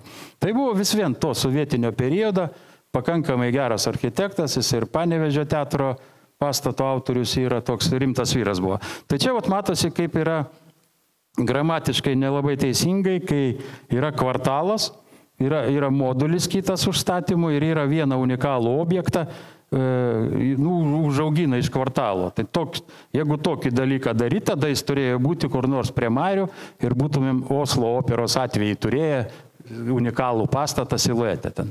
Tai dabar, rezumuojant, galiu pasakyti, kad problema, kaip formuluoja, jinai vertikalė žemyn turi būti nuo visumos iki elementų. Ir struktūros tobulinimas, plėtra, regeneracija. Ta urbanistinį režimą reikia aiškiai apsispręsti, kaip kas jį supranta ir kaip daro. Buvusio užstatymo vėl, pastato, kvartalo, rajono atstatymas, gatvės trasos atstatymas, ženklų atstatymas. Kol kas kalbama ir visas nueita lengviausių kelių, aš apibraužiau tą kvadratą, požeminę aikštelę ir gerbuvis. Čia, kaip yra, Urban, ir paleido tą visą, tą tokį asfalto glostymą, bet jis toks, galima žaisti ten. Ir paskui toliau yra smulkmenos tos, teatras jau nebeaktualu. Čia tarp kitko idėjau tokią radau, nes darėm analizę, kai kažkokiam iš jūsų pirmų diskusijų, ten buvo remiamasi gyventojų diskusija ir Vasilijus sakė, kad klausimai nesusiję. Ir pažiūrėkit tos klausimus, kaip jie susiję. Po to sakoma, kad atsiklausėm gyventojų. Atsiklausėt, pažiūrėkit klausimus, ten, kaip turi vadintis upė, Danė ar Dangė. Suskystinti dujų terminalas, kaip tai susijęs su aikštė. Tai giliavandenis uostas. Tai esminis klausimas, tarp kitko, 4 ir 5, 2 esminiai klausimai. 4. Ar pritarėte atgimimo aikštės teritorijos atnaujinimui įrengiant požeminę aikštelę? Jie sako, kad gyventojai pritarė. Bet čiagi nėra pasakyta, kad pritarė archeologinio paveldo sąskaita. Tai vienas daiktas. O geriausiai sekantis klausimas. Ar pritarėte automobilių skaičiaus centre ribojimui? Tai jeigu pritariu ribojimui, reiškia nereikia garažo. Arba kaip? Ten klausimas viens kitą naikina tada. Ten suprantat. Ir čia tokie, sakau, čia dėl to, kai aš į ką vedu, nieko nebaru. Kai abi pusės kalba, jie deda argumentus. Jie yra paneigiami, dėl to siūlau nebegaišti laiko ir dėlioti iš naujo kažkokius aiškiai konkrečius kokybės indikatorius. Čia kaip ir sakiau, tas klausimas. Padaryk tą aikštelę, bet daryk kaip žmogus, palik paveldą. Ot problema, ne? Tai tik tiek, o tai yra. Tai dabar, kaip ir sakiau, tas strateginis klausimas, kas yra iš vis ta atgimimo aikštė? Kas yra jin tokia? Nes aš jau prieš 10 kiek čia metų buvo tekstų rašiau, kad ar tai yra urbanistinė deformacija, ar naujos erdvinės kokybės pradžia. Dabar pradeda erdvė ar kvartalas, ar pavienis pastatas gali atsirasti, ar ne. Dabar, sakau, vėl apibrėžiau kvadratų, kalbame apie visiškas smulkmenas, neesminius dalykus. Bendruomenė kelia fundamentinius klausimus, kiti kalba, tokiam ūkiniam kategorijam. Tai tas irgi reikalinga, nieko nesakau, bet turi būti kažkoks konsensusas ir jis yra įmanomas. Aš paskui parodysiu, kaip tą dalyką daryti. Štai matėm dabar. Tarp kitko, dešiniai matote, kaip yra raudonas tas punktyras. Tai netgi kaip suformuluotas darbo plotas. Komunalinis, tarp gatvių. Nes jeigu kalbama būtų apie aikštę, būtų kalbama apie formantus. Kas formuoja apie erdvę. O čia yra dangų planas. Komunalinis. Tai netgi diskusija paskui apie biržos pastatą, jisgi už ribų jūsų darbo zonos. Čia teritorijos planavimo veikėjai turėtų patys žiūrėti tada, apie ką kalba.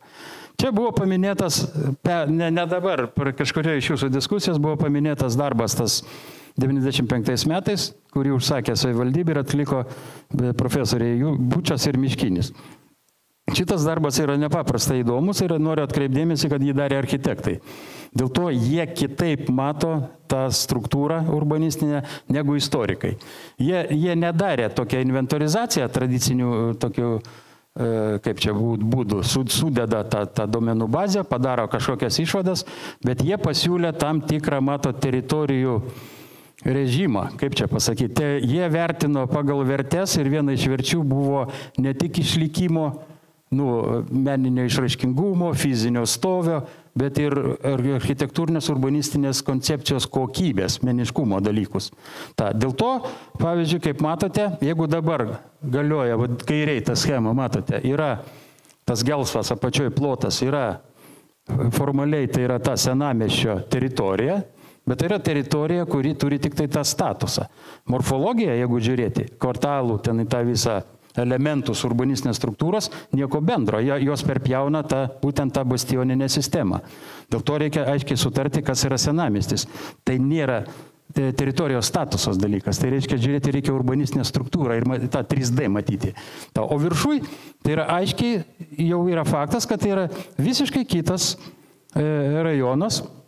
plotas, kuris pagal tuos profesorius, aš čia spalvom išskirta yra, kada aiškiau matytųsi.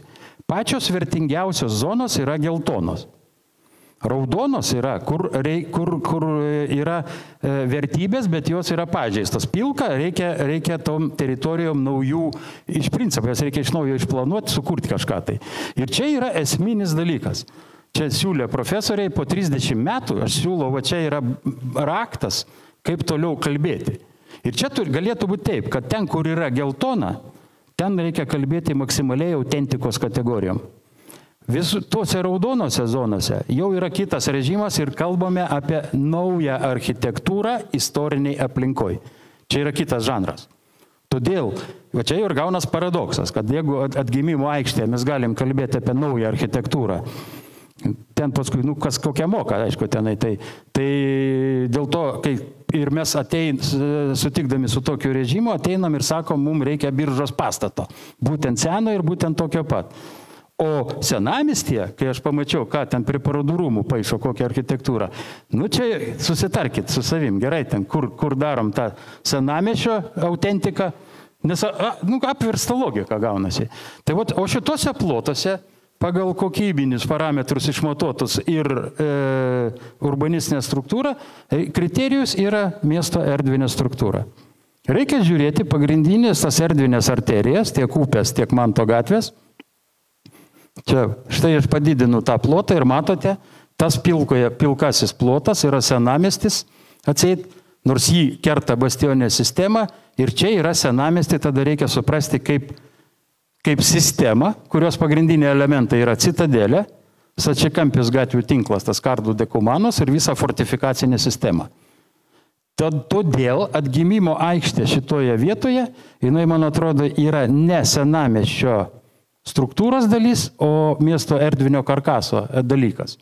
Todėl įvertinus visų tų autoritetų profesorių Būčio, Miškinio, kitus tyrimus ir mūsų pačių darytų urbanistikos katedroje dalykus, mums atrodo, kad kalbėti apie kažkokių kvartalų atstatymus ir kalbėti senamiesčio kategorijom šitoj vietoje nebeišeina. Bet atskiri elementai gali būti. Netgi biržos pastatas, jeigu tikrai taip reikia. Bet čia turi būti konsensusas jau toks ir miestiečių tarpe. Tai matom bendrą esamą situaciją. Čia Laimonas Grauslys toks stipriai padirbėjo, tokia labai aiški schema, matosi tas sulygina du sluoksnius. Ir jeigu taip žiūrėti, kurie atseit deformacija, visi nori to gražaus seno vaizdelio, tai pradėkim nuo Mikėno, Tiškaus viešbutis, Archeso K ir D raidės, tenai, peržengta riba. Čia dabar reikia iš esmės naujo erdvinio, visiškai naujos erdvinės architektūrinės geros koncepcijos ir įvertinant visus aspektus ten. Dėl to aš sakau, kad kai tokį argumentą parodo, nes čia kažkas buvo, tai man atrodo, su tą logiką reikia baigti. Lygiai baigti remtis tom galimybėm, padarėm, viskas, pamirškim. Jos neatsakė į klausimą, tai buvo klystkelis, metodiškai neteisingas ir dėl to aš sakau. Arba atsakykit taip, kad jūs tenkina šitas rezultatas. Tada nebekalbam kažkokio istorinės struktūros regeneracijos klausimais ir einam tada taip, kaip einam. Bet čia yra dar toliau, aš parodysiu, kaip tie dalykai daromi ten. Dar vienas labai svarbus dalykas, kuris padėtų susikalbėti dviem pusėm, sutarti tos raktinius žodžius, nes jie visiškai yra skirtingi. Čia nieko blogo, nes skirtingos kompetencijos kalba ir skirtingi žanrai iš principo. Tai viena, jeigu pusė kalba architektai, čia konkrečiai erdvinį formavimą, savivaldybė šneka apie teritorijų planavimą, teritorijų plėtojimą. Jeigu kalbame apie erdvinę urbanistinę kompoziciją, ką mes beveik sutarėm, kad reikėtų tą daryti, visi detalūs planai, tokie, kokie buvo galimybių studija, jie kalba tik apie žemės paskirtį. Aikštė ar viešoji erdvė, kaip sakiau, space ar place. Aikštės erdvinis formavimas ar sutvarkymas komunalinis. Kompetencijos kokios? Istorikas, archeologas, urbanistas, ten valstybės tarnautojas. Viešo administravimo iš esmės kompetencija. Čia nieko blogo. Čia tik tai turi būti, reikia suprasti, kad viešo administravimo kompetencijos kai kuriuose dalykuose nepakanka ir jie svarbiausia, negali turėti vertinimo funkcijos. Turi būti ekspertizės, studijos, kažkokios koncepcijos, vizijos, visa kita. Ten. Nu ir paskui sakau, rezultatas profesinis teiginys ar teritorijų planavimo dokumentas, žodžiu, apsiginklavęs teismam pasiruošęs. Tai čia yra kiti dalykai. Taip, ir vakarų Europoje rimtuose miestuose, aš čia kai Lisabonai skaičiau paskaitas, ten man parodė tokią urbanistinį atlasą. Ten yra labai aiškiai vertingiausi kvartalai, jie yra taip padaryti, jie yra indeksuoti, suskaičiuoti, funkcijos, kvadratiniai centimetrai. Ir jeigu reikia, tada atstato, tokius dalykus daro. Klaipėda galėtų tą pasidaryti. Centrinės dalies, visos centrinės dalies, ne tik senamiesčio. Ir ne pastatus, o kvartalinė sistema su visais rodikliais, morfotipais ir numatyti visus atvejus, kada kas į ką gali keistis. Tokie aš, kai dariau Šiaulių centro detalų planą ir bendrą planą, aš pasiūliau tokį indeksavimo sistemą ir mes pasiūlėm tokį modelį kaip kvartalo pasą, kuris ir turėtų būti ne teritorijų planavimo, toks sutartinis atlasas urbanistinis, kuriame ir sudėta, ką galima, ko negalima. Dabar paveldosaugos, čia jokas aiškiai, kaip paklausk paveldosaugininką, nieko negalima. O ką galima, čia kita tema, pagal teritorijų planavimą. Tai o Klaipėda turėjo galimybę, kai mes darėm tą prieš 20 metų, kada čia buvo tas aukštybinių pastatų planas, išdėstymo planas, tai ir buvo tas būtent indeksai pagal užstatymo tankumą esamas ir prognozuojamas ir dešiniai pusėje matote tankėjimo tendencijos ir dėl to, kai šneka, kad tankėjimas blogis, nieko panašaus. Nes kiekvienas kvartalas, morfotipas, jis turi galimybės iki tam tikros, po to, jeigu viršyji tą plotą, jis lūžta, tada ir gaunasi iškreipia meninę kokybę, viso vaizdo, panoraminių kitų dalykų. Tai tie dešiniai, matote, tie geltonai štrichais, tai yra plotai, kuriuose nėra ką reglamentuoti. Reikia apsispręsti ir sukurti kažkokią naują struktūrą tenai. Ir jeigu toj vietoj, kur galima kažkokią plėtrą, pradedi kažką saugoti, tai susipyksit iš karto tada. Tankumas lygiai tas pats buvo intensyvumo prasme ir aukštingumo prasme.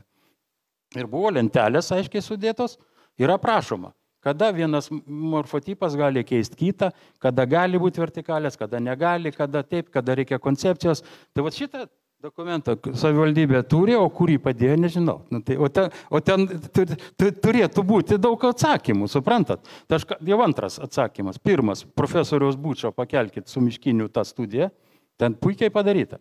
Ten yra. Iš čia tas mūsų darbas, kur buvo padarytas, iš esmės tęsinys to pačio. Ir ten yra atsakymai apie morfologinius dalykus, būtent toj struktūroje ir tų aikščių. Dydžiai, gabaritai ir plėtros potencialas. Tai dabar sakau, mes turim tokią situaciją, ne?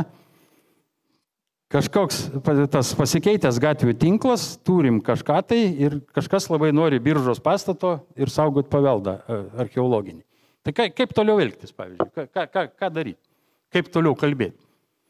Nes mūsų pasiūlymas vienas buvo, čia kai su studentais dirbam, reikia paimti, žiūrėti esamą tą aikštę ir įvertinti visus kompozicinius ryšius sistemą ir matyti miestą kaip urbanistinę struktūrą, kaip urbanistinę kompoziciją. Ir čia vienas iš tų variantų buvo, matote, būtent tas brėžinys jungti su kita pusė ir būtent labai daug tų archeologinių atodangų. Ir viešbutyje visiškai buvo įmanoma tuo atveju, kad ten galima daryti ir garažą ir visą kitą. Tuo atveju, jeigu tu kažkur duodi, parodai fundamentalesnį dalyką. Čia nesakau, kad negali būti, jo labiau, kad tenai yra, jis tikrai nupjovė ten tam tikrą dalį, apie jį šokinėti tenai, reikia žiūrėti ir tarp kitko Vasilijus pats ir sakė, kad tenai buvo tas posūkis, tą viešbučio galą, suteikiant galimybę jam kažką plėtros netgi, aš visiškai nebijau dalykų tenai. Reikia jam pagėti, jis pastatytas tenai, žinai, dar Leniną pastatė. Tai čia yra variantų, bet ir yra kalbėjimo būdas. Apačia eina vienas režimas, viršus kitas. Čia buvo maketas toks dalykas. Ir šitoj vietoj yra svarbiausias dabar akcentas, kad mes atgimimo aikštę tada traktavom, dabar aš jau čia kitais užsiimu dalykais, kad tai galėtų būti erdvė, kurioje yra didelės plėtros galimybės ir būtina sąlyga, aišku, saugoti archeologinį paveldą. Bet aikštė yra tik tai vienas iš sistemos elementų. Vis tokia pat atvejai yra visų perimetrų senamiesčio. Visą bastioninę sistemą. Čia rodau dar kitą darbą. Su studentė tokia nagrinėjom prie Jono, čia prie tos, kitoj pusėje Neptūno, to restorano ten, kur buvo tos dvi bažnyčios, ir prie Turgaus. Čia yra, žodžiu, variantas, nes atgimimo aikštė yra tik pradžia.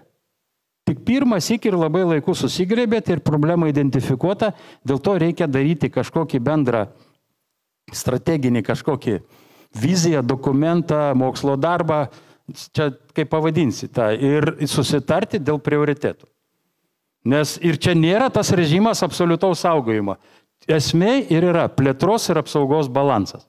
Turi būti balansas. Ir čia reikia kalbėti jau visiškai kitų žargonų, kitom kompetencijom. Čia vienas iš pavyzdžių, čia studentės darbas, bet kaip tai galėtų būti. Buvo bastionas, po to jis virsta kažkokia ekspozicinė salė, iš esmės nekeičiantis erdvinių parametrų ten. Tai va čia kalba ir yra, kad reikia pradėti kalbėti, va matot šitas, paguldžiau tą būtent va, erdvinė sistema aplink senamiestį. Ir va čia yra raktas.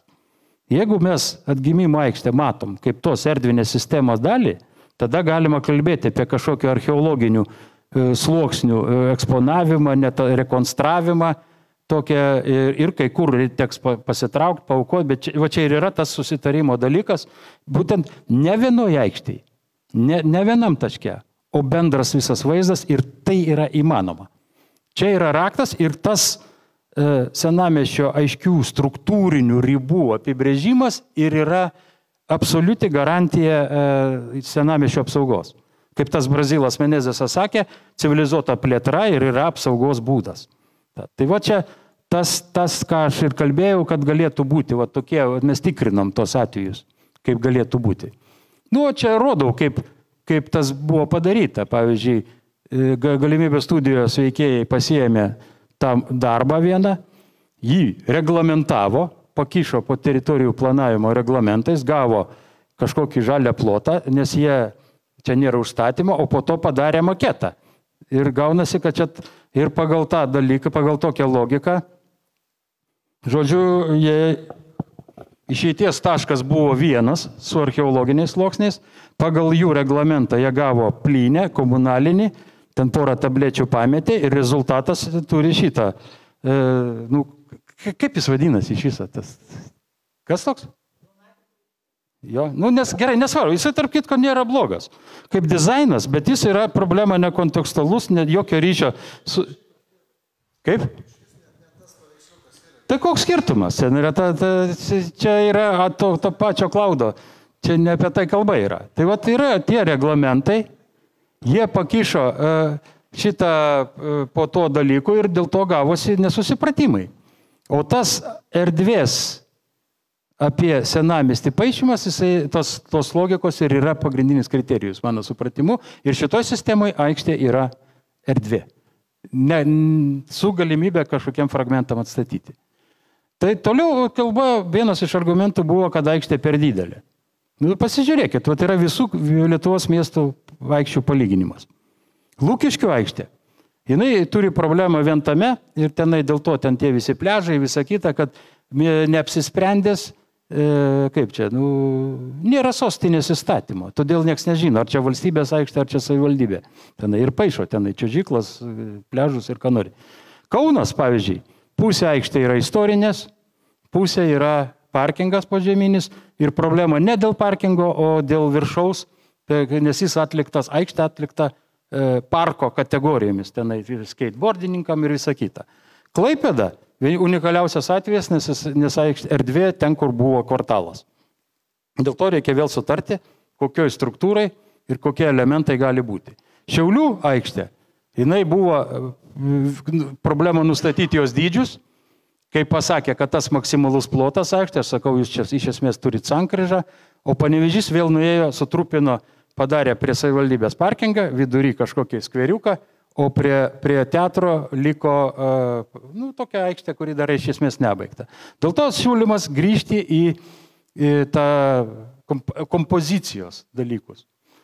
Dėl to sakau, mes turim nuo pradinės intencijos, turim kalbą apie senamiestį, turim sovietinį dalyką, turim kažkokią problemą ir turim rezultatą. Nu, ne tas paveiksliukas, koks skirtumas, jis esmės nekeičia. Ten, pagal visualizacijas jis gali būti kur nori. Tenai šitą. Aš žinau, ten buvo žemėlapis dar ir visą kitą. Ten. Nenukrypkim tikrai. Tai dabar išvadas. Kad ta galimybių studija, kurią sako kaip faktas, ten, jinai nedavė atsakymo, nes pradinė intencija buvo kalba apie pagarbą senamiesčiui, atstatymam ar kažką tai ten. Rezultatą turim tą, ką jūs ten sakėte, tą meno kūrinį tenai. Ir rezultatas buvo matuojamas ne ekspertinių, o svarstymų su visuomenė procedūrų pagrindu. Tas irgi argumentas jis nebegalioja. Todėl kalbam apie teritorijų planavimo dokumentų rengimo etapas. Tai nėra galimybių studijos susijusios su erdvinė plėtra. Toliau sakau, dar tai yra, kad buvo projektai vienas viršui, vienas apačioj. Jau yra neteisingai metodologiška, nes kiek kalbėjau, turi būti pagal vertikalę. Matyti visus sluoksnius. O apačioj tai buvo teisinių modelių analizė ir finansinė analizė. Reikia tokio, bet jis nieko bendro su visais tais kultūriniais paveldais sluoksniais ir pirminėm intencijom, apie ką kalba visa bendruomenė ir kurie nori kažką ten išsaugoti ten. Tai čia tos galimybių studijos, kai buvo kelias, kurie sakė atstatymo, jie patys jį paneigė, nes galutinis rezultatas ir procesas kalba ką kitą. Nors vieną variantą, šitą dešinėje, aš dar nebuvau matęs jo, tik tai dabar, kai pakvietėt, pasižiūrėjau, prie viešbučio pastatyti tokį, tada jis iš esmės šalia kitoj pusėje matot Viktorijos viešbutį su vidaus kiemu. Čia yra variantų, bet čia reikia rimto gero architektūrinio konkurso viešbučio ir tokia galimybė įmanoma, jinai, man atrodo. Tai dabar, kaip kalbam, reikia kalbėti architektūrinio ansamblio kategorijom, būtent su įvairiais ir tais istoriniais archeologiniais sluoksniais. O turim dabar naratyvą dizaino meninį ir komunalinio tvarkymo tenai. Tai aš sakau, kad reikia baigti tom apklausom žaisti, nieko ten nėra tų atsakymų. Turi kalbėti lygiavertės kompetencijos, ne viešas administravimas su kokiu nors tenai istorijos profesorium, čia kiti dalykai. Reikia peržiūrėti įsipareigojimus muzikiniam teatrui, ir Mindaugas visi sakė, gatvės per plačios, galima sudėti kiek reikia, kur reikia, bet aš nenubraukiu varianto, kad ta saugykla įrodžius tinkamai pasiruošius, bet ne po tokių procedūrinių tokių ir apklausų argumentų. Jinai gali būti, tik tai bendra garažo tokia statymų tendencija, miesto centriniai dalyje, jinai pasenęs dalykas yra iš principo. Ir čia mūsų recenzijai buvo kelias, tada tokia schema jinai jau 10 metų, kad buvo 2 strateginiai vektoriai. Pirmas – utilitarus lygmuo, antras buvo tas kultūrinis, mokslinis, metodinis tas diskusija. Čia dėl ko aš tą rodau, kad dabar, kai sako, kad reikia skelbti konkursą, o kas yra konkurso objektas, ką projektuosit? Naują dizaino elementą ar ką? Ar aikštę? Ar kaip?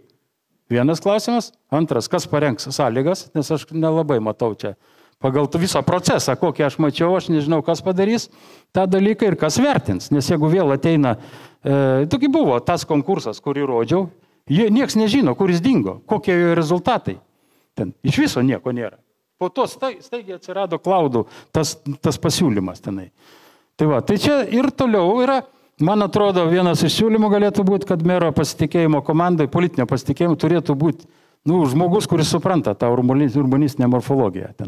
Yra ten gerų žmonių, gerai dirba, ten kažkokių patarėjų, bet turi būti kažkokia... Ir dar, man atrodo, reikėtų imti praktikos iš kitų miestų, kad miesto politikai turėtų išklausyti kažkokią, basic pagrindų kursą tą urbanistikos. Aš pats Vilniaus politikam kelis kartus skaičiau, Šiauliam tenai. Tai dabar toliau, kai žiūrint, viskas, jau baigiu tai. Mokslo darbas. Galėtų būti senamiesčio ir prieigų plėtros ir apsaugos balansas. Kaip jis atrodo? Štai kaip darė Transikas Geteborge, beveik Klaipėdos atvejais. Turim bastioninę sistemą. Čia yra tarp kitko tas pats miestas, taip matosi, solidas raumenis miesto ir miesto kraujotaka gatvės. Ir ką esmė yra? Va, turi plotą, turi mazgus, tą, ką mes kalbėjom apie Klaipėdos senamiestį, erdvinį perimetrą ir kiekvienam mazge architektūrinis konkursas pagal meninės kokybės kriterijais, tada tik tai įjungi visus nuosavybės ir ūkinius santykius tenai. Štai lygiai tas pats modelis, štai kaip yra, kaip jie darė. Taip yra, taip siūlo. Ir tada įmanoma kalbėti, tai būtų tas susitarimo laukas. O galutinė išvada mano tokia turėtų būti. Ačiū profesoriau.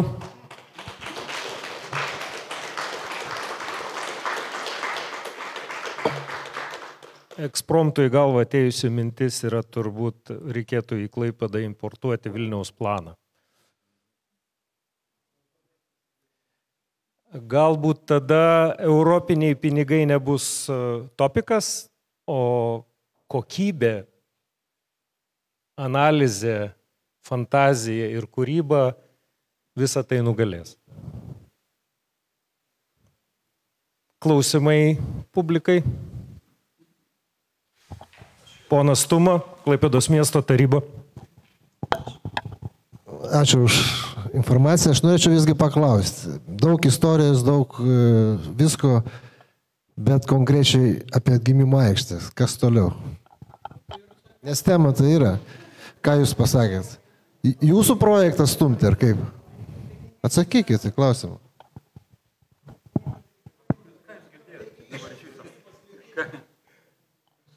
Taigi va, aiškiai pasakyta.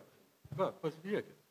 Susitarimo priemonė yra mokslo kažkoks algoritmas, darbas, kuris vadinasi Klaipėdos senamiesčio ir prieigų plėtros ir apsaugos balansas. Jame ir būtų ta aikštė ir joje būtų identifikuotas veiklos režimas, kaip elgtis, įvertinus visą perimetrą apie visą senamiestį, nes aikštė yra tik pradžia, tik elementas. Šį čia susitarimą. Jūsų klausimas yra, aš nežinau, ką jis reiškia. Tai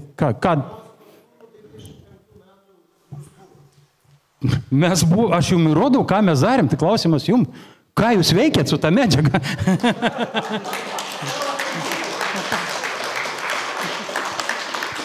Viskas buvo parodyta, paskaita, pati, žiūrėkit, šitas, tas klausimas, kur buvo, toj, palaukit, atsakysiu toj, palaukit.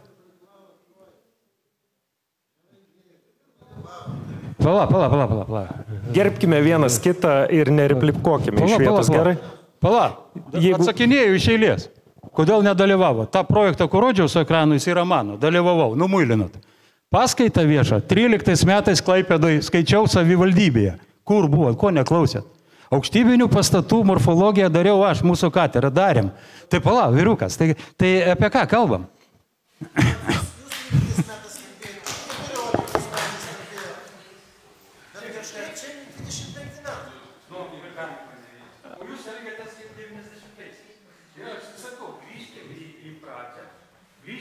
Metodiką, kultūrinį kontekstą suprasti, tai reikia toliau. Bet gerbiamas profesorius, aš klausiu, kodėl jūs nelaimėjot, arba jūsų grupė, ar kitos grupės nelaimėjo. Žiūrėkit, gerbiamasis, kaip aš galėjau laimėti, jeigu buvo nutorpeduotas visas konkursas? Ta padarė pati savivaldybė, užkasė jį kažkur tai.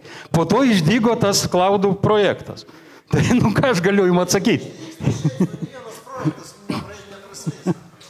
Prašau. Nežinau, man atrodo, kad čia kažkokio tokio sutarimo jau reikėtų, nes girdžiu iš pono Tumos čia gale vis replikas, kai profesorius kalbėjo, nes suprantu, kad tikrai erzelis ima Klaipėdos vadovus dėl to, kad tarsi viskas jau buvo padaryta ir beliko tik viską nušnioti ir pastatyti tą lėkštę. Ir dabar atsitiko taip, kad Klaipėdos dalis visuomenės pasakė ne, mes galvojam, kad vis dėlto tokios žalos miestui padaryti negalima. Tai aš gerbiamo Mindaugo Pakalnio, kadangi jisai turėjo reikalų su miesto politikais, jam teko ginti įvairius objektus, galbūt kažkur pasiduoti. Noriu paklausti, kaip jūs patartumėt elgtis Klaipėdos visuomeniai, Klaipėdos politikam, kaip rasti tą vardiklį, dėl kurio galėtumėm sutarti. Nes tai, ką sako ponas Višniūnas, aš suprantu, bet už manęs sėdintis ponas Tuma, tarybos narys, nesupranta. Ne, čia gal nėra taip jau ekstremaliai, man atrodo, kad jo, kadangi iš tikro teko savo gyvenime dirbti taip ir maloniuose susitikimuose būti, ir nemaloniuose, ir kritikuoti projektus, ir ginti projektus, tai visų pirma, aš savo kažkokius nusistatydavau, vertybinius kriterijus, ar ne, kas šitoj vietoj svarbiausia. Ir tada, kai jau tu tuos kriterijus turi, tada tu gali vertinti tą konkretų daiktą, kuris toj konkrečioje vietoje atsiranda. Taip, kai aš klausiausi Algio, tai iš tikro, pirmojo dalyką aš pats kalbėjau, taip, Klaipėda iš tikro turi daugybę tuščių erdvių, neišbaigtų dalykų, nukapotų erdvinių struktūrų ir tas bendro sprendimo turėjimas, tai galėtų būti ta miesto vizija, nes čia yra miesto atsikūrimas po didelių sužalojimų. Tai aš keletą irgi tų variantų parodžiau, ar ne? Kad skirtingi miestai labai skirtingai darė. Vieni padarė viską iš naujo, kiti atkūrė taip, kaip buvo, kiti ieškojo kažkokių reminiscencijų ten ir tų grožių. Ir turbūt to vieno sprendimo nėra, bet tas toks didesnės sistemos turėjimas į šitoj vietoj tikrai nepakenktų, ta prasme. Ir man atrodo, kad ta diskusija, jinai, galėtų būti toliau ir šitam lygmenyje, kalbant apie platesnį matymą, nes visos senamiesčio prieigos, jos visos yra nukapotos. Ir man, pavyzdžiui, tas, vaizdas miesto judant palei uostą iš pietų į šiaurę, man jis klaikesnis yra negu kad jo, o konkrečiai kalbant apie metodiką, ką daryti, tai jo, aš tai vis tiek galvočiau, kad kiekvienu atveju mes turim turėti tam tikras vertybinės nuostatas, ar ne? Miestas neišauga tuščioj vietoj, tu visada kažką sunaikini, kad kažką sukurtum. Ir kai tu vertini, ką tu sunaikini, ar tu sunaikini seno namo pamatus, ar tu nukerti medžius tam, kad pastatyti namą, turi vertinti, ar tas naujas daiktas atsirandantis kūrė didesnę vertę ar mažesnę. Ir man atrodo, čia per šitą dar galima būtų žiūrėti. Nes man buvo sunkus projektai, pavyzdžiui, Vilniuje reformatų parkas, ar ne? Mes darom projektą, bet kapinėse iškastas griovys, bandom, atstatyti buvusi žemės paviršių ir padaryti visai kitokią koncepciją ir parodyti kapinių vietą. Visuomenė sako, išsaugokit tą griovį. Mes sakom, kad jūs tam griovį neleidžiat laiko. Ir tada padėjo savo susidėliojimas kriterijų, ar ne, kas tai vietai svarbu. Padėjo diskusija su kolegom, padėjo išgirdimas visuomenės, nes visuomenės irgi visokių nuomonių buvo. Ir po to kažkaip vis tiek apsisprendė, o vis tiek galų gale tu kaip miestui dirbantis žmogus vis tiek lieki kaltas. Tai čia kitaip nebus, ta prasme. Jeigu tu esi savivaldybei, dėl bet kurio sprendimo tu būsi kaltas, ta prasme. Ir atsikeldamas ryte visada pasakau, kad aš kaltas, per pietų žinosiu už ką, ta prasme. Ir tada eisi kitą dieną vėl daryti to paties. Bet čia yra tas viešas sektoriaus darbas, kai tu sprendi ir iš tikro, niekados nebus taip, kaip visi sutarėm. Niekados taip nebus. Ir buvo tokie projektai, kaip, pavyzdžiui, Sapiegų parkas, kur mes pasakėm, kad mes nedarysim to projekto, nes ten jau mum atrodė, kad ta vertybinė prasme patraukti tą medžio alėją per porą metrų, yra praradimas, nes tu realiai nesukūrė didesnės vertės, tik tai nukirtai senus medžius ir pasodinai naujus kitoj vietoj, tarsi atkurdamas buvusią tą parko įvaizdį. Tai visokių tų sprendimų būna, bet sakau, aš tai vertinčiau per vertės ir tada žiūrim, ar ne, kokia vertė tų pamatų, kurie toj vietoje yra. Kaip jie siejasi su Klaipėda? Ar tai yra kažkokių vertingų namų pamatai, kuriuos reiktų būtinai išsaugoti? Ar čia gyveno kažkokie žmonės, kuriuos mes norim būtinai minėti? Ar jie kažkokie svarbus, nežinau, parodyti kažkokiai miesto raidai? Ar tai tik yra pamatai ir mes vietoj jų kūrėm naują kokybę? Aš noriu pritarti, esmė čia yra, bet ta, kai jis kalba, tai yra atvejo studija. Aš visat sakau, paverskim sistemą ir kažkokia erdvė atgimimo aikštė, jinai turi būti sistemos dalis. Arba kvartalinės, arba erdvinės. Jeigu erdvinės, kvartalinė yra nebeįmanoma, atgal grįžti tą padaryti autentikos kategorijom kalbant, vien dėl tų aukštybinių pastatų, tai tada erdvinė sistema, kokia yra Manto gatvė ir tas žiedas apie senamiestį. Ir va tada žiūrėti, kiek kur verta. Kur tikrai reikia, ir kas, kad buvo, einam toliau, darom naują kokybę. Kai kur viskas, šventa, nejudam. Bet kokioj strategijoje visados yra vertybės, vertybių etapas. Strateginė, kas yra vertingo ir ką ten toliau darysi. Tai mano, sakau, siūlymas pasidėti bendrą senamiesčio planą, ne aikštės planą, ne tą menulį ar kas ten toks yra, jisai tenai šitą senamiesčio planą, pasižiūrėti visą jo perimetrą ratu, susidėlioti fortifikacinę sistemą, kur kliūna, pasižiūrėti tada, kur bus prioritetai šitą ir kur esama, tenai atgimimo aikštė, visą kitą, tenai maksimaliai įvertinti įvykusius faktus, maksimaliai duoti, kažkokie kompromisai turi būti. Bet tada matysim, bet matyt prioritetas visą senamiestį. Dabar jo nėra. Visi mato tik aikštę, Jono kalnelį. Dabar pilį dar pradėjo, bokštą atstatė. O visas tas toliau, pietiniai dalis visas. Galinio pylimo ten kaip vyksta, prie Turgaus kas ten darosi, net nėra. O atsitrenksit į tą problemą ir toliau. Tai aš sakau, atsiminkit šitą etapą. Turi būti kažkokia schema, kažkoks, vadinkit kaip norit pagal žanrą, bet jis turi būti kažkoks metodinis algoritmas, kaip elgtis toliau. Po to matysis režimai kiekvienoje vietoje atskirai. Čia yra, formulė turi būti. Ir dar pratęsiant trupučiuką, tai vėlgi man atrodo, kad miesto bendras planas galėjo bandyti ieškoti šitų atsakymų tuos klausimus, kur... Aš ir siūliau jiems. Kur Algis kelia. Esamos padėties vertinimą, kai pamačiau, aš sakau, jūs nematot tų dalykų. Taip. Tada jie ten parodė tą tankinimo darą, bet sakiau, aš nesusikalbėsim. Jo, nes čia yra struktūriniai plyšiai mieste ir juos gali užpildyti visiškai nekreipdamas dėmesio į tai, kas buvo, gali reaguoti daugiau, gali... Aš jiems ir sakiau, kad turi būti tas konceptas ir būtent istorinio miesto tokio, o ne pramonės, tenai šneka, ten tokiais... Tai kai bus daromas bendro plano vis tiek stebėsena, po to bus rengiama korektūra, tai šita tema galėtų būti viena iš tokių, esminių gilinant sprendinius. Nes realiai tu naujo miesto neplanuoji, tu toliau gilini ir tada įsirašyti tą į užduotį ir daryti tokias studijas, aš manau, kad...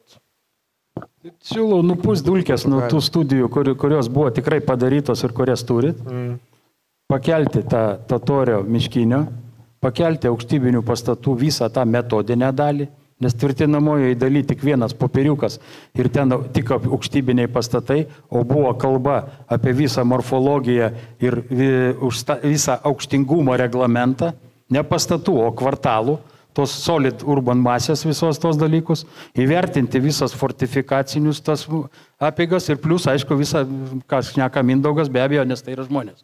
Tenai, o ne uosto darbuotojai ir visą kitą. Gal yra dar klausimų iš publikos? Tik neklauskite, apie ką buvo kalba, nes jau visi mintinai žino. Žino, nežino, nesvarbu. Tam diskusijos vis tiek gerbiamas profesorių. Jūs sakot, ten pakelti, nupūst dulkes nuo kitų studijų, dar ten tos taškus surinkti, visą senamiestį paimti. Tai kiek tai užtruks? Tai dabar į tą duobę žiūrėsim. Klaipėdiečiai turi žiūrėti tą duobę, dabar į tos, nežinau, kokie ten tie pamatai stovės ir taip toliau, archeologai žino.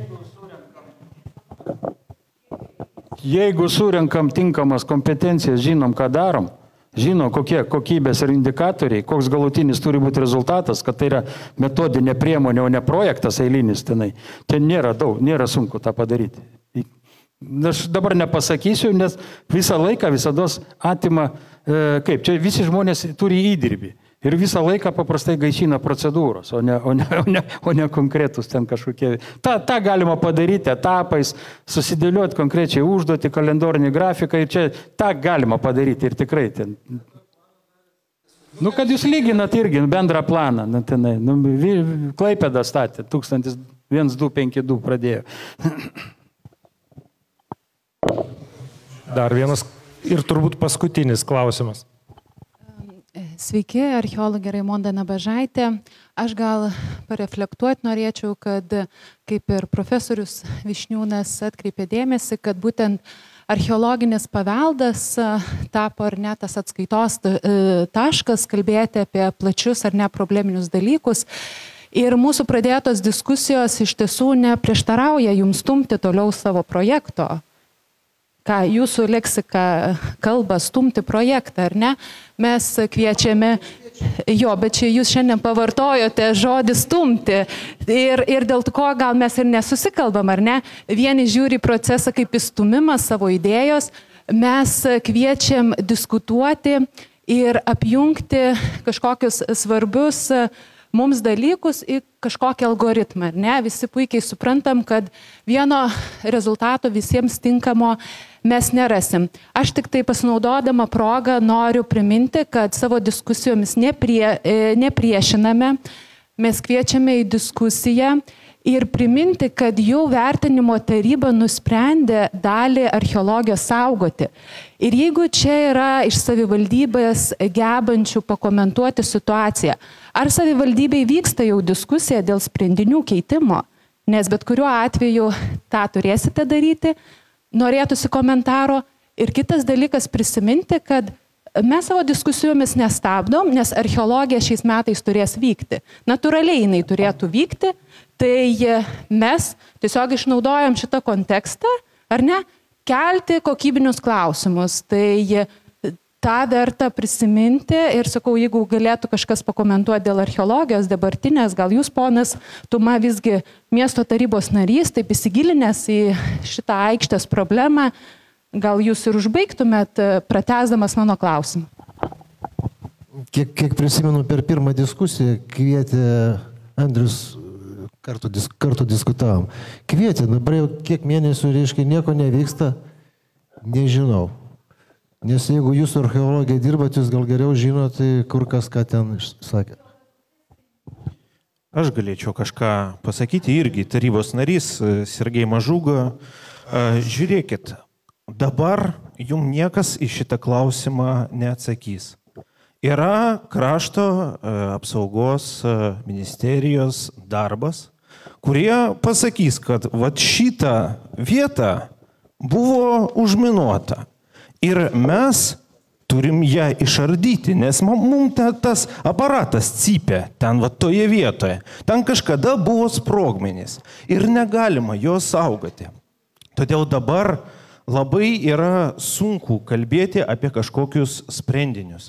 Mes galim sakyti apie sprendinių variantus, kad galima padaryti vienaip. Jeigu krašto apsaugos ministerija pasakys, kad viską turim mes sugriauti, arba tam palikti tik tai 10% nuo to, kas buvo šone, čia yra vienas sprendinys. Jeigu krašto apsaugos ministerija pasakys, kad mums čia viskas tinka, tegul lieka, gerai, po to jūs pati pirmoji paskaitoje minėjot, kad yra, neprisimenu, kaip ta institucija vadinasi, kuri būtent turi pasakyti, ar šitie pamatai turi vertę, ar juos būtina kažkokia taryba. Jau yra pasakyta, kad yra dalis nuspręsta saugoti.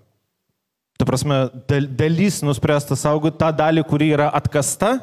Dalis, kuri yra atkasta ir įvertinta. Kita dalis didžioji, kuri atkasta, bet yra nepabaigta vertinti, jinai bus įvertinta, kai bus didesni sklypo archeologiniai kasinėjimai atlikti. Nu, tada mes ir turėsim kalbėti apie sprendinio pasikeitimus, nes dabar aš asmeniškai nematau prasmės gaišti pinigus tam, kad daryti kažkokių sprendinių pakeitimus, nežinant pradinės situacijos.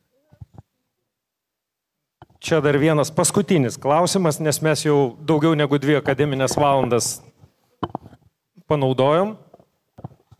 Sveiki, architektas Aurimas Baužys. Tai gal greitas klausimas. Kaip manote, ar įgyvendinus projektą, šį, bus sukurta aikštė? Kaip ir aikštės apibrėžimas, kas ten ją sudaro, tai ar bus aikštė sukurta? Nežinau, gali pasirinkti, kas nori. Kurį projektą jūs vadinat, nes jie du daro projektus, yra paviršiuje ir yra pačioj. Tai apie kurį projektą kalbam? Paviršiuje? Nu ten, tai kokį mokė tokį ir padarys, nesprendžia tų dalykų, kurie yra sisteminiai, istorinės, kultūriniai tie sluoksniai. Nu ten, tam kartui padėjai tenai kažką, tai po 10 metų dar vieną padarysi. Čia ne apie tą kalbam, čia visiškai. Užbaigiant diskusiją, neplanavau šito paskutinio savo paruoštuko pasimti, bet ponas Mažuga timtelėjo už liežuvio, tai aš pasinaudosiu progą ir pabaigsiu. Vasario 6 Delfi portalas paviešino Elto žurnalistės Miglės Misiūnės interviu su ponu Vaitkumi bei pono Mažugos minėtos Krašto apsaugos ministerijos viceministrų Tomu Godliausku. Viceministro žodžiai skambėjo taip. Vykdant darbus buvo rasti kultūriniai paveldosauginiai elementai ir buvo labai aiškiai išsakyta paveldosaugininkų ir kultūros ministerijos pozicija dėl jų išsaugojimo ir darbų tęstinumo. Tai čia tikriausiai reikėtų užduoti klausimų pačiai savivaldybei, ar jie turi sprendimus su už kultūros paveldą atsakingais asmenimis. Čia yra Krašto apsaugos viceministro žodžiai. Jeigu jūs gerai supratot. Ačiū jums visiems, šiandieną buvusiems. Tikimės, kad savivaldybė mus girdi, nes meras prisipažino, kad peržiūri mūsų video vaizdelius. 41 diena nuo viešo pareiškimo įteikimo yra dvigubas terminas, per kiek savivaldybė privalėjo atsakyti į bet kokį raštišką kreipimąsi. Tai yra terminas jau dvigubai pratęstas. 23 kultūros mokslo ir meno žmonės laukia atsakymo ir jiems būtų labai įdomu išgirsti, ką savivaldybė masto. O mes sakome savivaldybei tik tai vieną paprastą žodį. Jeigu norime vienas kitą išgirsti, mes turime kalbėtis ir klausytis. To nuoširdžiai linkime ir iki pasimatymo kitame mūsų renginyje.